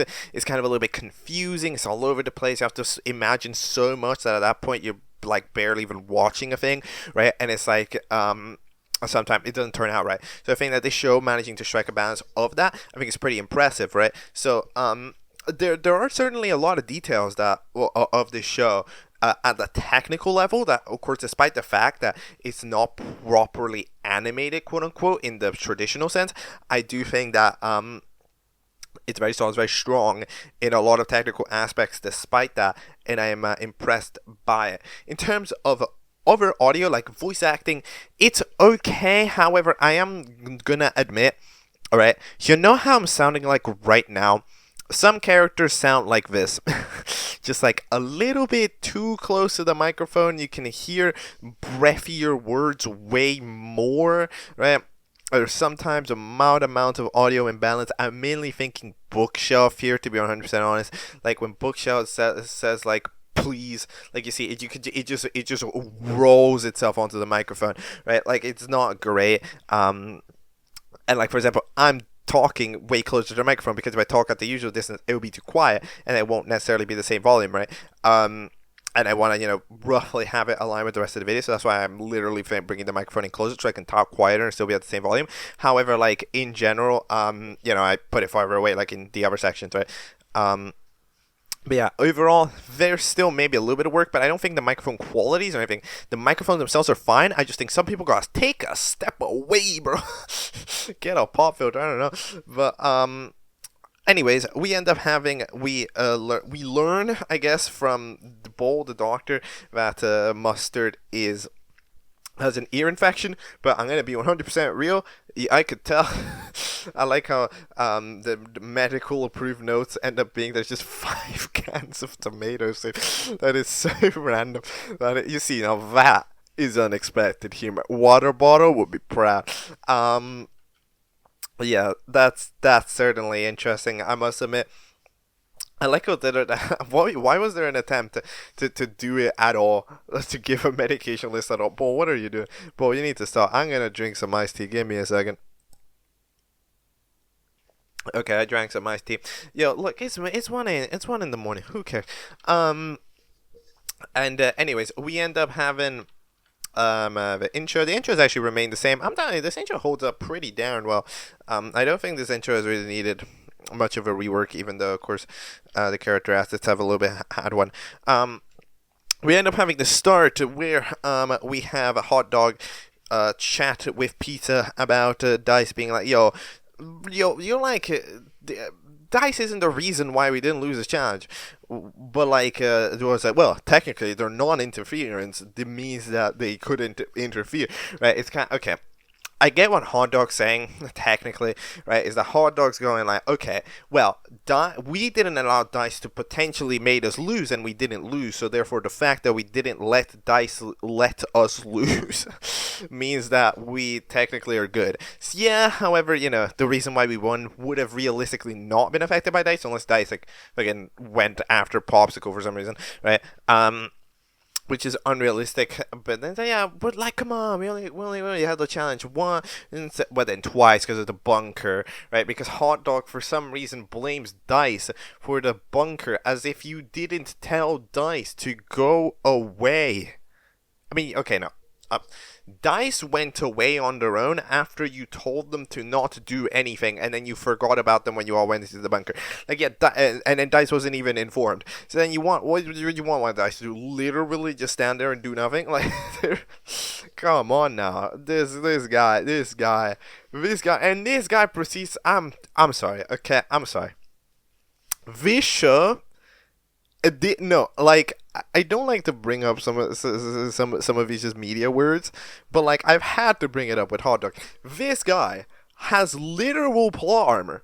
This guy, Hot Dog, is scientifically manufactured to be an asshole when he's safe, and then now that we have to put it for elimination eventually, right?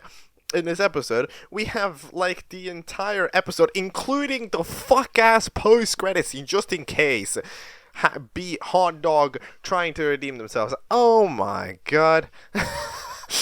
Oh my god, bro. This is cooking. Look, I understand. You're the epic Hot Dog, but this bias a little bit much. Come on, allow the guy to risk. Like, come on, bro. Is that you're forcing him to be safe every time you know he's being stupid, and then, oh my god. But either way, okay.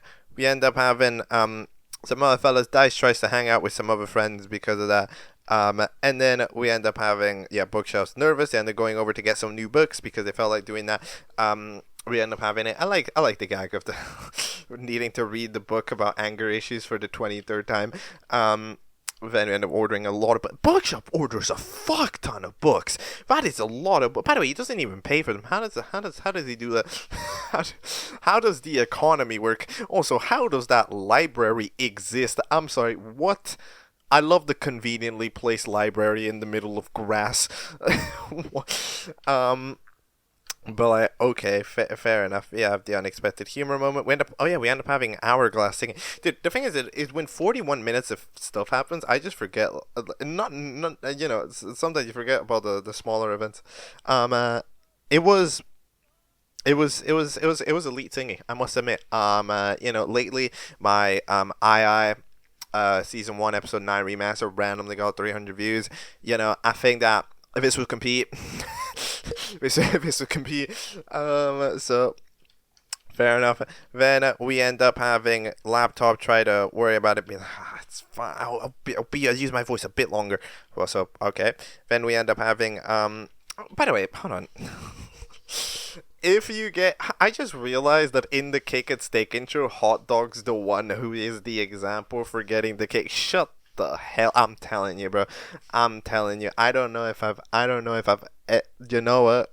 I'm just gonna say it. Okay. This is gonna be bold. Okay. I don't think I have seen bigger bias by a creator on a character more than I have with Hot Dog. Whether it's accidental or not, there's a bias. There's no way. It's too fucking convenient. All of this bullshit. But anyways, we have ourselves the votes, the 21 votes. We get bonsai trees for some reason. And then we have the eliminated contestant beatboxy. Viewers, what are you doing? Viewers. Oh my god. What are the voters of this fuck ass show doing? I don't blame the show. I blame the views. What are we doing? I told you it was gonna happen as well. I told you it was gonna happen. For some reason, the core of like 20 to 30 people that have decided to vote on this show are fucking screen time based voters. You know why it's weird? It's because screen time based voting isn't a thing in Vote to Eliminate very often. Like, it is a thing, but usually you'll vote for the mean character, the character that does the mistake, right? That's the reason. But like screen time based voting is a much more of a vote to save thing. Where like if a character gets out because they don't get saved as much because they have the least screen time. So the fact that it's happening in a Vote to Eliminate is really interesting because like what the hell? It's so weird because like Laptop murdered people. You don't understand. Laptop, if one murder equals 20 minutes of time and Laptop wants to have a 24/7, I don't even know how many people that is. That is like, what, 3 people per hour? So then Laptop would have needed to murder like, again, like 64 people a day. Holy fuck. Laptop would have needed to murder 64 people a day to keep her on, and you're telling me that you would rather eliminate the guy who didn't do that much in the last episode because you can't get them all, rather than the person that kills 64 people a day? Are you for real with me? Are you for real with me? Right? That is actually what I'm saying. Oh, wait, it's not 64. Wait a minute. Hold on. Wait. 48.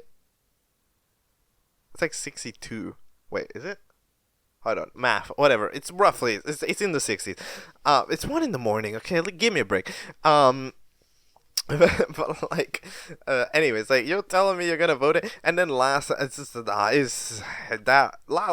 least barely acceptable because they really didn't do anything. But this time, Box is like it was so dumb, and it's like, nah, dude, viewers, you're disappointing me. It is interesting to see the different voting behavior. However, is disappointing. Like, come on, like. Whatever. Boxy ends up dipping away. This is why Boxyland was carried by Boxyland for real. But either way, we end up having the challenge before the challenge and having the team swap be officially real. So they proceed to do that. To be fully honest, they just do it.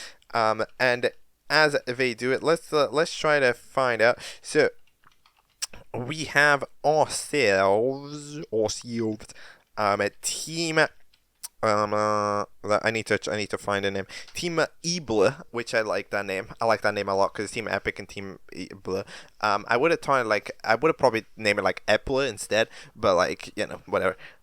So this is Bookshelf, Hourglass, Laptop, Hot Dog, and Pebble. Okay, so this is the team that ends up losing. So however, do I think that this team is that weak? I think that this team is the most potential, however, the most fucked off the get-go. Right? Because, like, I mean, for this episode specifically, like, you see, it's just because it's the characters that have had a lot. Right, which means that, but they're also all very capable characters, like Bookshelf, very capable mentally. We have like Hourglass that can always put things into a different perspective. We have a Laptop who's very, very capable, in many ways. We have Hot Dog, who overall is a good leader, to be fair. Like, at the end of the day, everything that Team Epic did was led by him, so it's fair enough. And then there's Pebble, who's also very strong. So, like, this team should actually have the cards for it. However, they kind of needed to get through it, and this challenge does allow them to, of course, sort of get past their current arc situations. So that means that we should be hopefully good to go, and this team, I think, should from here on out be relatively safe. I don't think that this team should be getting up for elimination much more. It should be relatively easy cruising. But either way, we end up having the other team titled the Scout Squad, because the Scout Squad ends up forming it. So this ends up being the freaking. Is it embarrassing? I still don't know the name of this coin. I like when it's on the screen, I see it, and I forget about it immediately. But anyways, the coin, the bowl, the spoon, basket, and mustard. This team, as I like to say in object shows, there is always the one team that I like to call the Power of Friendship Express. The team that isn't really much of anything, however, as a union, they're just kind of like friendship and vibes, and they end up kind of coasting along based on that. Yeah, this is what that is. This is what that is in the 100% definition of what that is. Because I mean, dude. Yeah, this is the Power Friendship team. You can tell. I mean, there's a trio, and then there's a duo of friends, right? And then either way, they're just friendly. So like the divisions of friends they will connect. So this team, we're just gonna friend it out. If there's a challenge that's physical, then we might have problems, because a lot of them are pretty small characters, and none of them have necessarily massive capabilities in terms of physics. So we might get shocked. However, in any type of mental challenge, they should be capable of coasting by, because they just got the friendship. And in fact, in this challenge, is more mental based. The Power of Friendship Express, they manages and they win the challenge. So yeah, this team, depending on the physicality of the challenge, might struggle, but for a challenge like this, they should be relatively solid. And then the last team is the Minty Refreshments. This is water bottle, cup, popsicle, dice, and pizza. This I think counts as the rest team. This is the team of the rest. There's kind of a couple of duos. Pizza and dice are kind of a duo. Cup and water bottle are definitely a duo, but they're not exactly a duo that gets along with too many other people, right? It's not like the duo like basket mustard will still get along with other people. Like the duo of like cup and water bottle are very much so kind of locked in within them, and then there's popsicle, who's just there. So this team is, I think, at risk of being disorganized, is the one thing that's going on, right? Like this team is this is the type of team that's not gonna know what's going on, right? Whereas like one team, where like basically like the first team is gonna figure it out, right? The second team, the first team has gonna have a leader that's gonna direct the people who don't know. The second team is gonna figure it out in unison with the Power of Friendship, and then this is the team that might just not. That's the thing. This is the team that might just kind of not figure it out. So I'm not too sure if I'm too confident in this team. I feel like they're up in the chopping block for the next batch of episodes here. I mean, again, it depends on the challenge. However, I think by default they're the least well equipped out of the teams, because like they're the least coordinated and they don't have massive physicality. However, They do have a lot of individuality though. Like Dice is capable of a lot, Popsicle is capable of a lot. We saw it. So maybe in an individual challenge, but like I think as a team, it struggles. But it's kind of well, I mean, at the end of the day, we're gonna need to see. But like that is indeed a situation. So yeah, either way, we end up actually delving ourselves into the challenge. By the way, Cup has been removed from the Funny Doings International naming scheme. I don't know what happened to that. We're just Cup has revoked their act. They just decided, oh, my backing. I mean, okay then, I guess. And we end up delving ourselves into the challenge, which is fear. Okay, so let's give the brief rundown of how this works. So each team will have some 5 trials. Each trial, one person will experience their biggest fear, and what they have to do is officially overcome their fear in some way. And as they overcome their fear, they will get a key that allows them to move on to the next room. The first team to have everybody overcome their biggest fear will be good. So yeah. This is an interesting challenge. It's, of course, based on a couple of things. It's based on, like, kind of stuff like Fear Factor, of course, right, the popular reality show. It's very, very reminiscent of the II Season 3 challenge. So, in II Season 3, in that super controversial episode where Bot tells Cabby that you don't remember things, but I don't care. Don't take notes to remember things if you have trouble with memory, which is one of the craziest takeaways a Naya episode has ever attempted to do. The challenge for that episode was pretty similar, where they were kind of going room by room, and in that room you were faced with something that like gave you a nightmare, something like that. So a lot of people kind of faced like the version some they didn't see, like I don't remember who it was. What actually happened in that episode? But like Bot like saw Tessie or something, something like that, like those characters. So it was relatively similar in vein of how it was structured. It was not a great episode. I try to remove it from your mind, but like. At the end of the day, it's sort of a combination, but it makes a relatively unique thing. What do I think of this? I think that, well, first of all, yes, it makes an absolutely enormous episode, right? Why does it make an absolutely enormous episode? I mean, for a very obvious reason, because, like, if you have a thing like this, and you're going to show every team doing it, then that means that, at the end of the day, if every team's going to do it, okay, you have 5 teams, no, we have three teams of 5, right? That is 15 people. All of the 15 people need to experience their biggest fear. So that means that we need to have at least minimum 15 sections of a fear and then it getting overcome, right? So that is 15 minimum sections. And remember, I was like surprised at the 7 or 8 that was going on a couple of episodes ago. 15 sections, and not all of them get resolved immediately. Sometimes you're going to need to take a pause, go to another one, then come back to it. So that it's probably somewhere probably nearing like 20 total sections of the episode, right? Which is a big deal. Like the 20 total sections of the challenge. If you think about the total episode, like it ends up being monstrous, right? And it's just the type of thing where it's like, okay, I mean, I do think it is a good challenge. Like, it is a good challenge. Because it's a super comprehensive challenge, right? Like, I much rather. Like, here's the deal. Okay, it's difficult because the two things I want to say contradict themselves. I much prefer a comprehensive challenge, right? That shows off everything, right? Like that shows off everyone, rather than a super condensed challenge that takes place in like 5 minutes and then just doesn't, and then nothing happens, right? And then we don't get to see majority of the characters that are up for Elam, right? That's bad. However, at the same time, the contradictory statement is that you shouldn't make challenges that are this long. Why?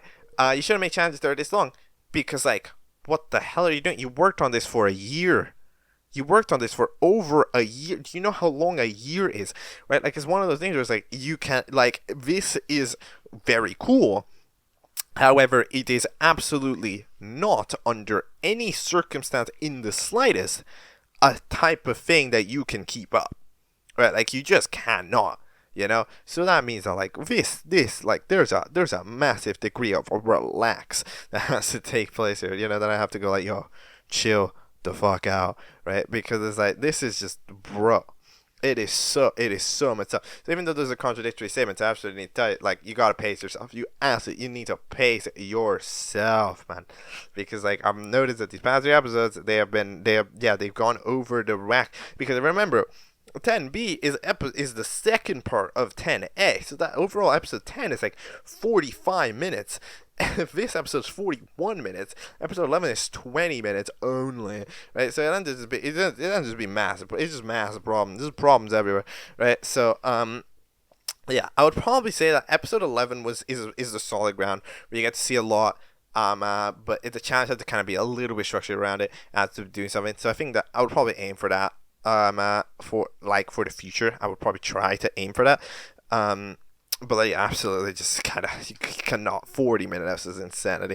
But either way, we proceed to have the biggest fear. So we end up experiencing it.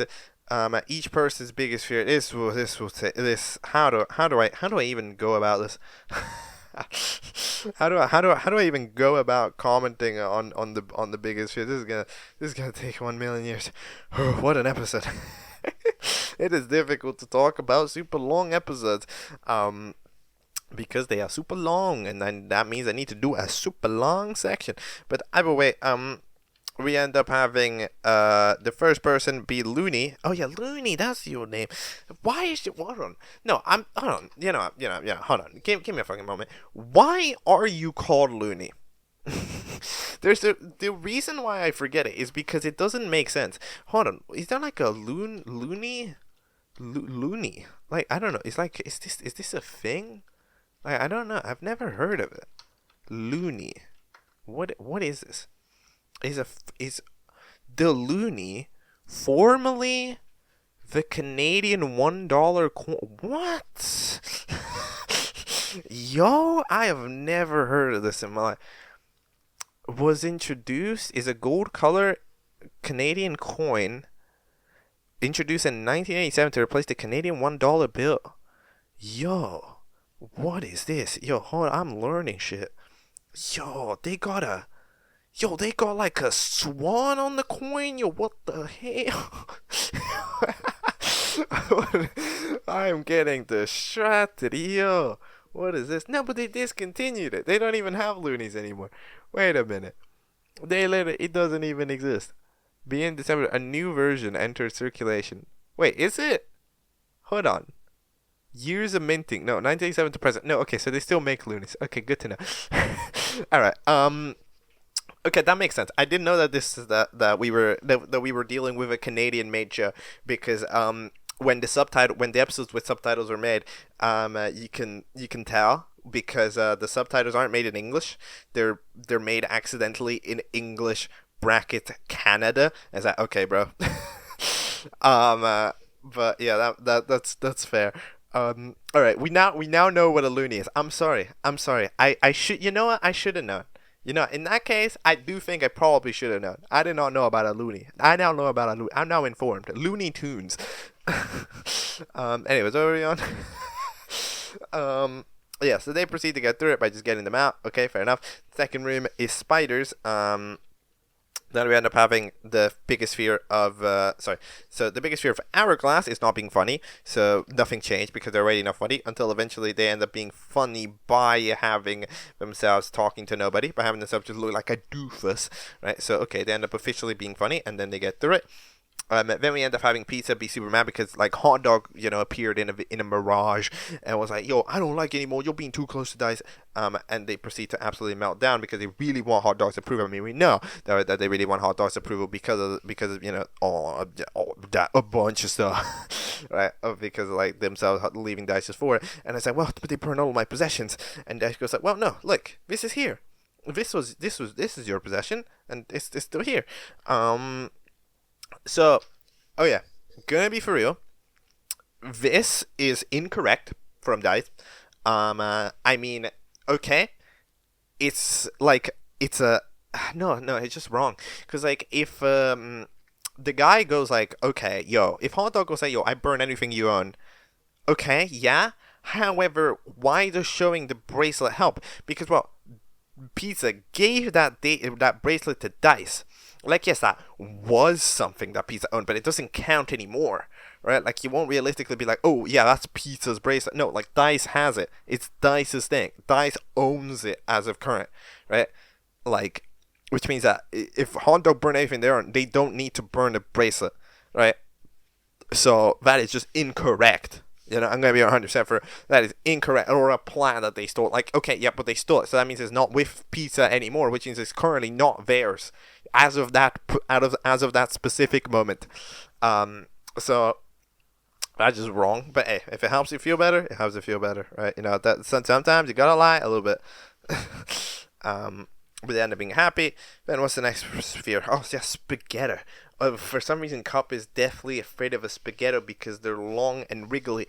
They don't end up actually solving this here. I don't know how they would solve this here. I mean, I guess they could solve it by well, okay. Here's the deal. A spaghetti. Wait. No, because I mean, I think the way to solve it would be to have uncooked spaghetti.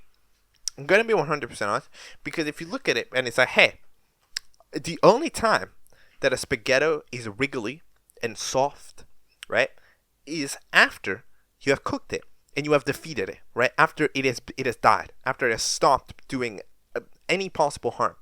Look at a spaghetti in its natural state. Long, hard, right, just proper, firm, right there, thin, not much to it.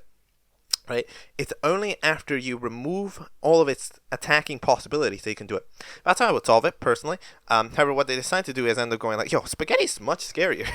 So after they proceed to make Cup afraid of spaghetti instead of spaghetti, they technically got over their fear of spaghetti because they're now scared of spaghetti, and they got through it. Although I will say, having a fear of spaghetti is much worse. So they did just actively worsen it. So that's unfortunate. Spoonie is super scared of spiders, so they end up trying to literally leave via the ventilation system until they go like, well, I mean, spiders aren't that bad. I mean, like, they can murder you, but but like, you know, they can murder you and stuff, but they probably won't. And not only that they probably won't, we have recovery centers here, so it's fine. It's okay, right? You don't gotta be scared. Yet again, I mean, it's one of those things where it's like, there's certain things that I personally believe it is okay to be scared of, and I do personally believe that, you know, something that can hurt you, I think it is reasonable to be scared of that, to be 100% frank with you. However, look, it's like, I get it, I understand it, I think that it makes sense that you would be afraid of it. Because you know, it just makes sense. But at the same time, I also understand the critique that, you know, when you have recovery centers, is not necessarily that big of a problem, right? So I can understand it, but yeah, it was an unfortunate move there from the spider to try to do it. Then eventually we end up having a spider stand on the spoon for a couple of seconds, and then we're safe. So that's all cool. Then we proceed to have Pebble be super scared because they can't barf anymore. So apparently their biggest fear is not being capable of barfing, which is interesting, until eventually they get super mad about it, and we end up having them be like, yo, you can barf other stuff, like milk and bullshit. So then I'd be like, yeah, fair enough. I can always replace barf if needed, you know, drink a shit ton of water and then just barf that. Right? So, okay, I guess that could be a reasonable possibility. So if they end up doing that, Hot Dog's biggest fear, elimination. They actually apparently got entirely fooled by that. Like, they still thought they were up for Elam. That's crazy. But eventually they end up having the proper heart-to-heart here with Hot Dog, going like, yo, look, you got, hold on, what is the idea? The winning is the only thing that makes you feel accomplished. Think about it, Hot Dog. I know I always don't really listen to you, but you're a great leader and you've always motivated me and others to succeed. Doesn't feel that way. Trust me, it is. Team Epic was so well connected because of your drive. Yeah, to be fair, that team was pretty well coordinated. We were happy either way. I wasn't. When we lost, we didn't accomplish anything. We all like you, Hot Dog. It doesn't feel bad. It doesn't damage your spirit. Not if you guys like me. Oh yeah, because of Dice, because they got mad about it. If it was the reason we were losing, you also shouldn't have stopped them from participating in the first place. But all this was because you were trying to be a good leader. You were trying to see our team succeed, even if it meant stopping someone else from doing what they want. Yeah, I mean, I get it. Doesn't, I mean, yeah, like, yeah, I mean, like, yeah, like, here's the deal. Hot Dog is that character that's, like, very trying to win. Very much so, just trying to win all the time, constantly, literally all the time.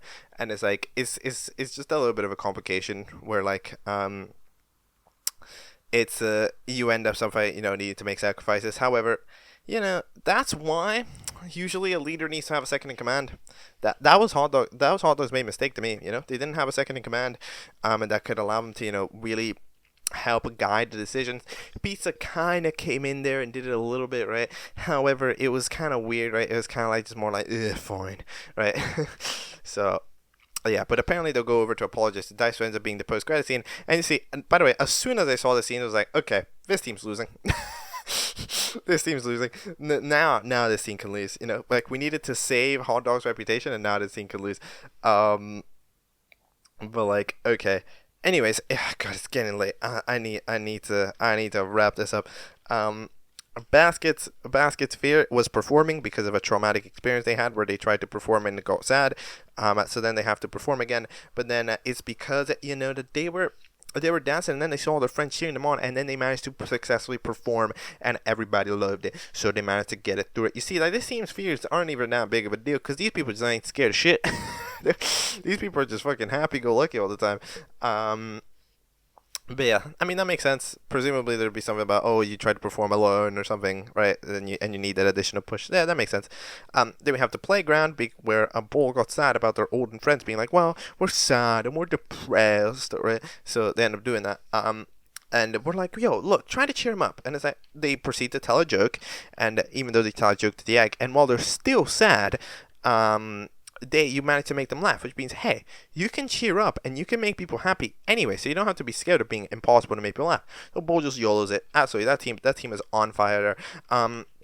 One thing I will say I do appreciate about that, I do appreciate the detail that the depression doesn't just go away. Like, I appreciate that it is not just like, oh, hey, I will tell you a joke. Yay, you laughed. Now you are not sad anymore, ever. Right? Because, like, well, yeah, having humor doesn't mean that your depression would just go away. So, like, I do like that detail, that little detail, because sometimes it's easy for the sake of the example to just have the character become all happy and be like, yeah, I'll play with you. But, like, I understand it. There was some thought put into that, and I think that's nice. Anyways, Dice's biggest fear was being alone. They proceed to YOLO it. Then we end up having Water's biggest fear is losing their liquid, but then they'll say, well, you can refill it. That's fair enough. Yeah, water's kind of dumb. Have you noticed? Then we have Bookshelf's biggest fear, which is watching laptop murders. Yep, that's fair. There was not much getting around that one until Bookshelf eventually, I mean, you just have to announce that it's real, right? At that point, you end up reading the book, and then they're going like, yeah, a laptop proceeds to go perfect timing. What is the talking juice low? Oh, more kills. Oh, they say perfect because they want to get the kill to make their voice robotic. Okay, yeah, no, that makes sense. Then it's spawning in some very eldritch looking hand. That hand actually kind of looks fire. I didn't pay enough attention to this hand. This hand is very stylized. I actually like that hand a lot. The laptop fights with. But anyways, we end up having, of course, Hourglass starting to meet. You see, Hourglass is getting pretty funny. I don't know. I like the eulogy joke. I mean, not like Hourglass can do much about it, right? So, Bookshelf goes in front and then proceeds to go, I'm not scared of you anymore. You get the key, go to the next room, and then Laptop's biggest fear. But first, Mustard's biggest fear, which is their friends abandoning them because of, as we saw in the other episode, we end up having a super loud scream from Basket saying, I'm still your friend. Somehow that manages to, like, enter the ear just about, and then it just zaps a thing that allows for Mustard to just hear again. Don't think that makes a lot of sense. However, since for some reason nobody has had the idea of just murdering Mustard yet, to have them, like be able to hear again, which would obviously work, right? Like, we figured out that people in this universe don't really care about dying because the spider bit, and also in the other bit where like Bookshelf died for the sake of respawning in the quicksand pit. Like they don't really care, so I don't know what's going on there. But that way, they managed to get out, and the YOLO laptop's biggest fear is their voice getting mocked by it. And because it's like, well, it's not a problem. Like, it's at the end of the day, it's like, hey, apparently Bookshelf was also ridiculed for their voice, which fair enough, it's kind of goofy. Sorry, not fair enough that for the people mocking them, it's fair that like you might get mocked by it.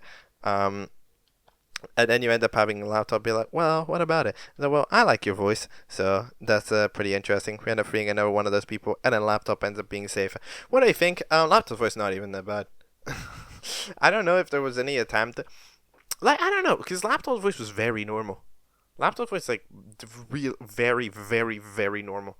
Like, that's the thing. Like, it's not even like even Bookshelf's voice is very clearly playing a voice, right? So at least then you can understand, like, oh, okay, that makes sense. But, like, even then, in this case, it's like, well, I mean, it's just kind of doing it, huh? Like, it's just a voice. Like, there's nothing wrong with it. Like, if it was something stupid, like, oh, laptop's voice actually vocoded and it's fucking puffbot, then it's like, okay, I might understand that. But it's really weird because, like, the real voice, quote unquote, from laptop is just really dumb. Like, it's just really normal. So, I don't know what's going on with it. But anyways, that team's actually up for elimination. Who do you think is getting eliminated? I don't know. Pebble does the least. Okay, look, bro.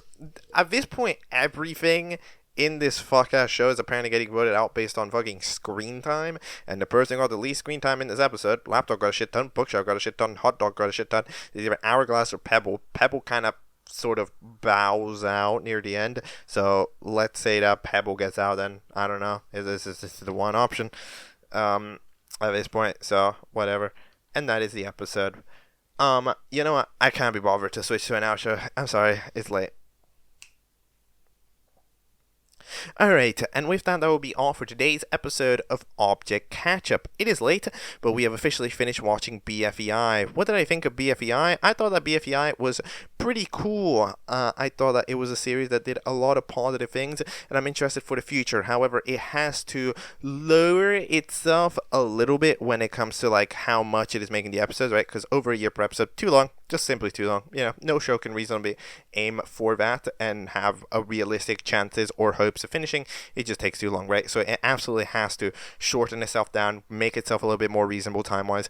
And in terms of castmates, I do think that the show sometimes has a little bit of convenient writing, a little bit of characters being extremely stupid for no reason, a little bit of characters getting biased. I absolutely believe the Hot Dog is biased city. And all that stuff. However, in general, it's fine. In the technical details, for the presumption that the show, of course, remains in the slideshow format forever, I think that it is very impressively doing the slideshow format, and I'm happy with it. But yeah, absolutely. My main tip for the show is that overall, I enjoy it. It was a show I definitely got invested into it here in these later episodes. Like the fact that I was talking so much about the lore means that I was very invested into it, right? So that means that it has done something right. So yeah, I like it a lot. But in general, it just absolutely, the main tip absolutely has to be pace yourself. Pace yourself. If an episode is looking like it's going to be long, you have to make it short. You just have to, pacing yourself has to be probably the most important step, right? Because at the end of the day, it might not look like the most important step to you right now. However, if you think about it, if you need to do the step of pacing yourself, because it is the most important step. It is a step that at the end of the day changes the most time, because if you don't pace yourself correctly and write an episode that's too long, that will increase your production time by 6 months, right? It is a potentially 6-month work, like you could skip 6 months of work if you just simply make a smart episode that is shorter, however, still has a lot of stuff in it, right? Kind of like, that shooting episode. I don't necessarily think episode 11, for being half the length, was that much worse. It was actually pretty good, right? A lot of stuff happened. I have so much to say about that episode, right? And because it just did its job, right? So in general, I think that it's pretty solid. But for BFEI, we're all caught up. See you at episode 100.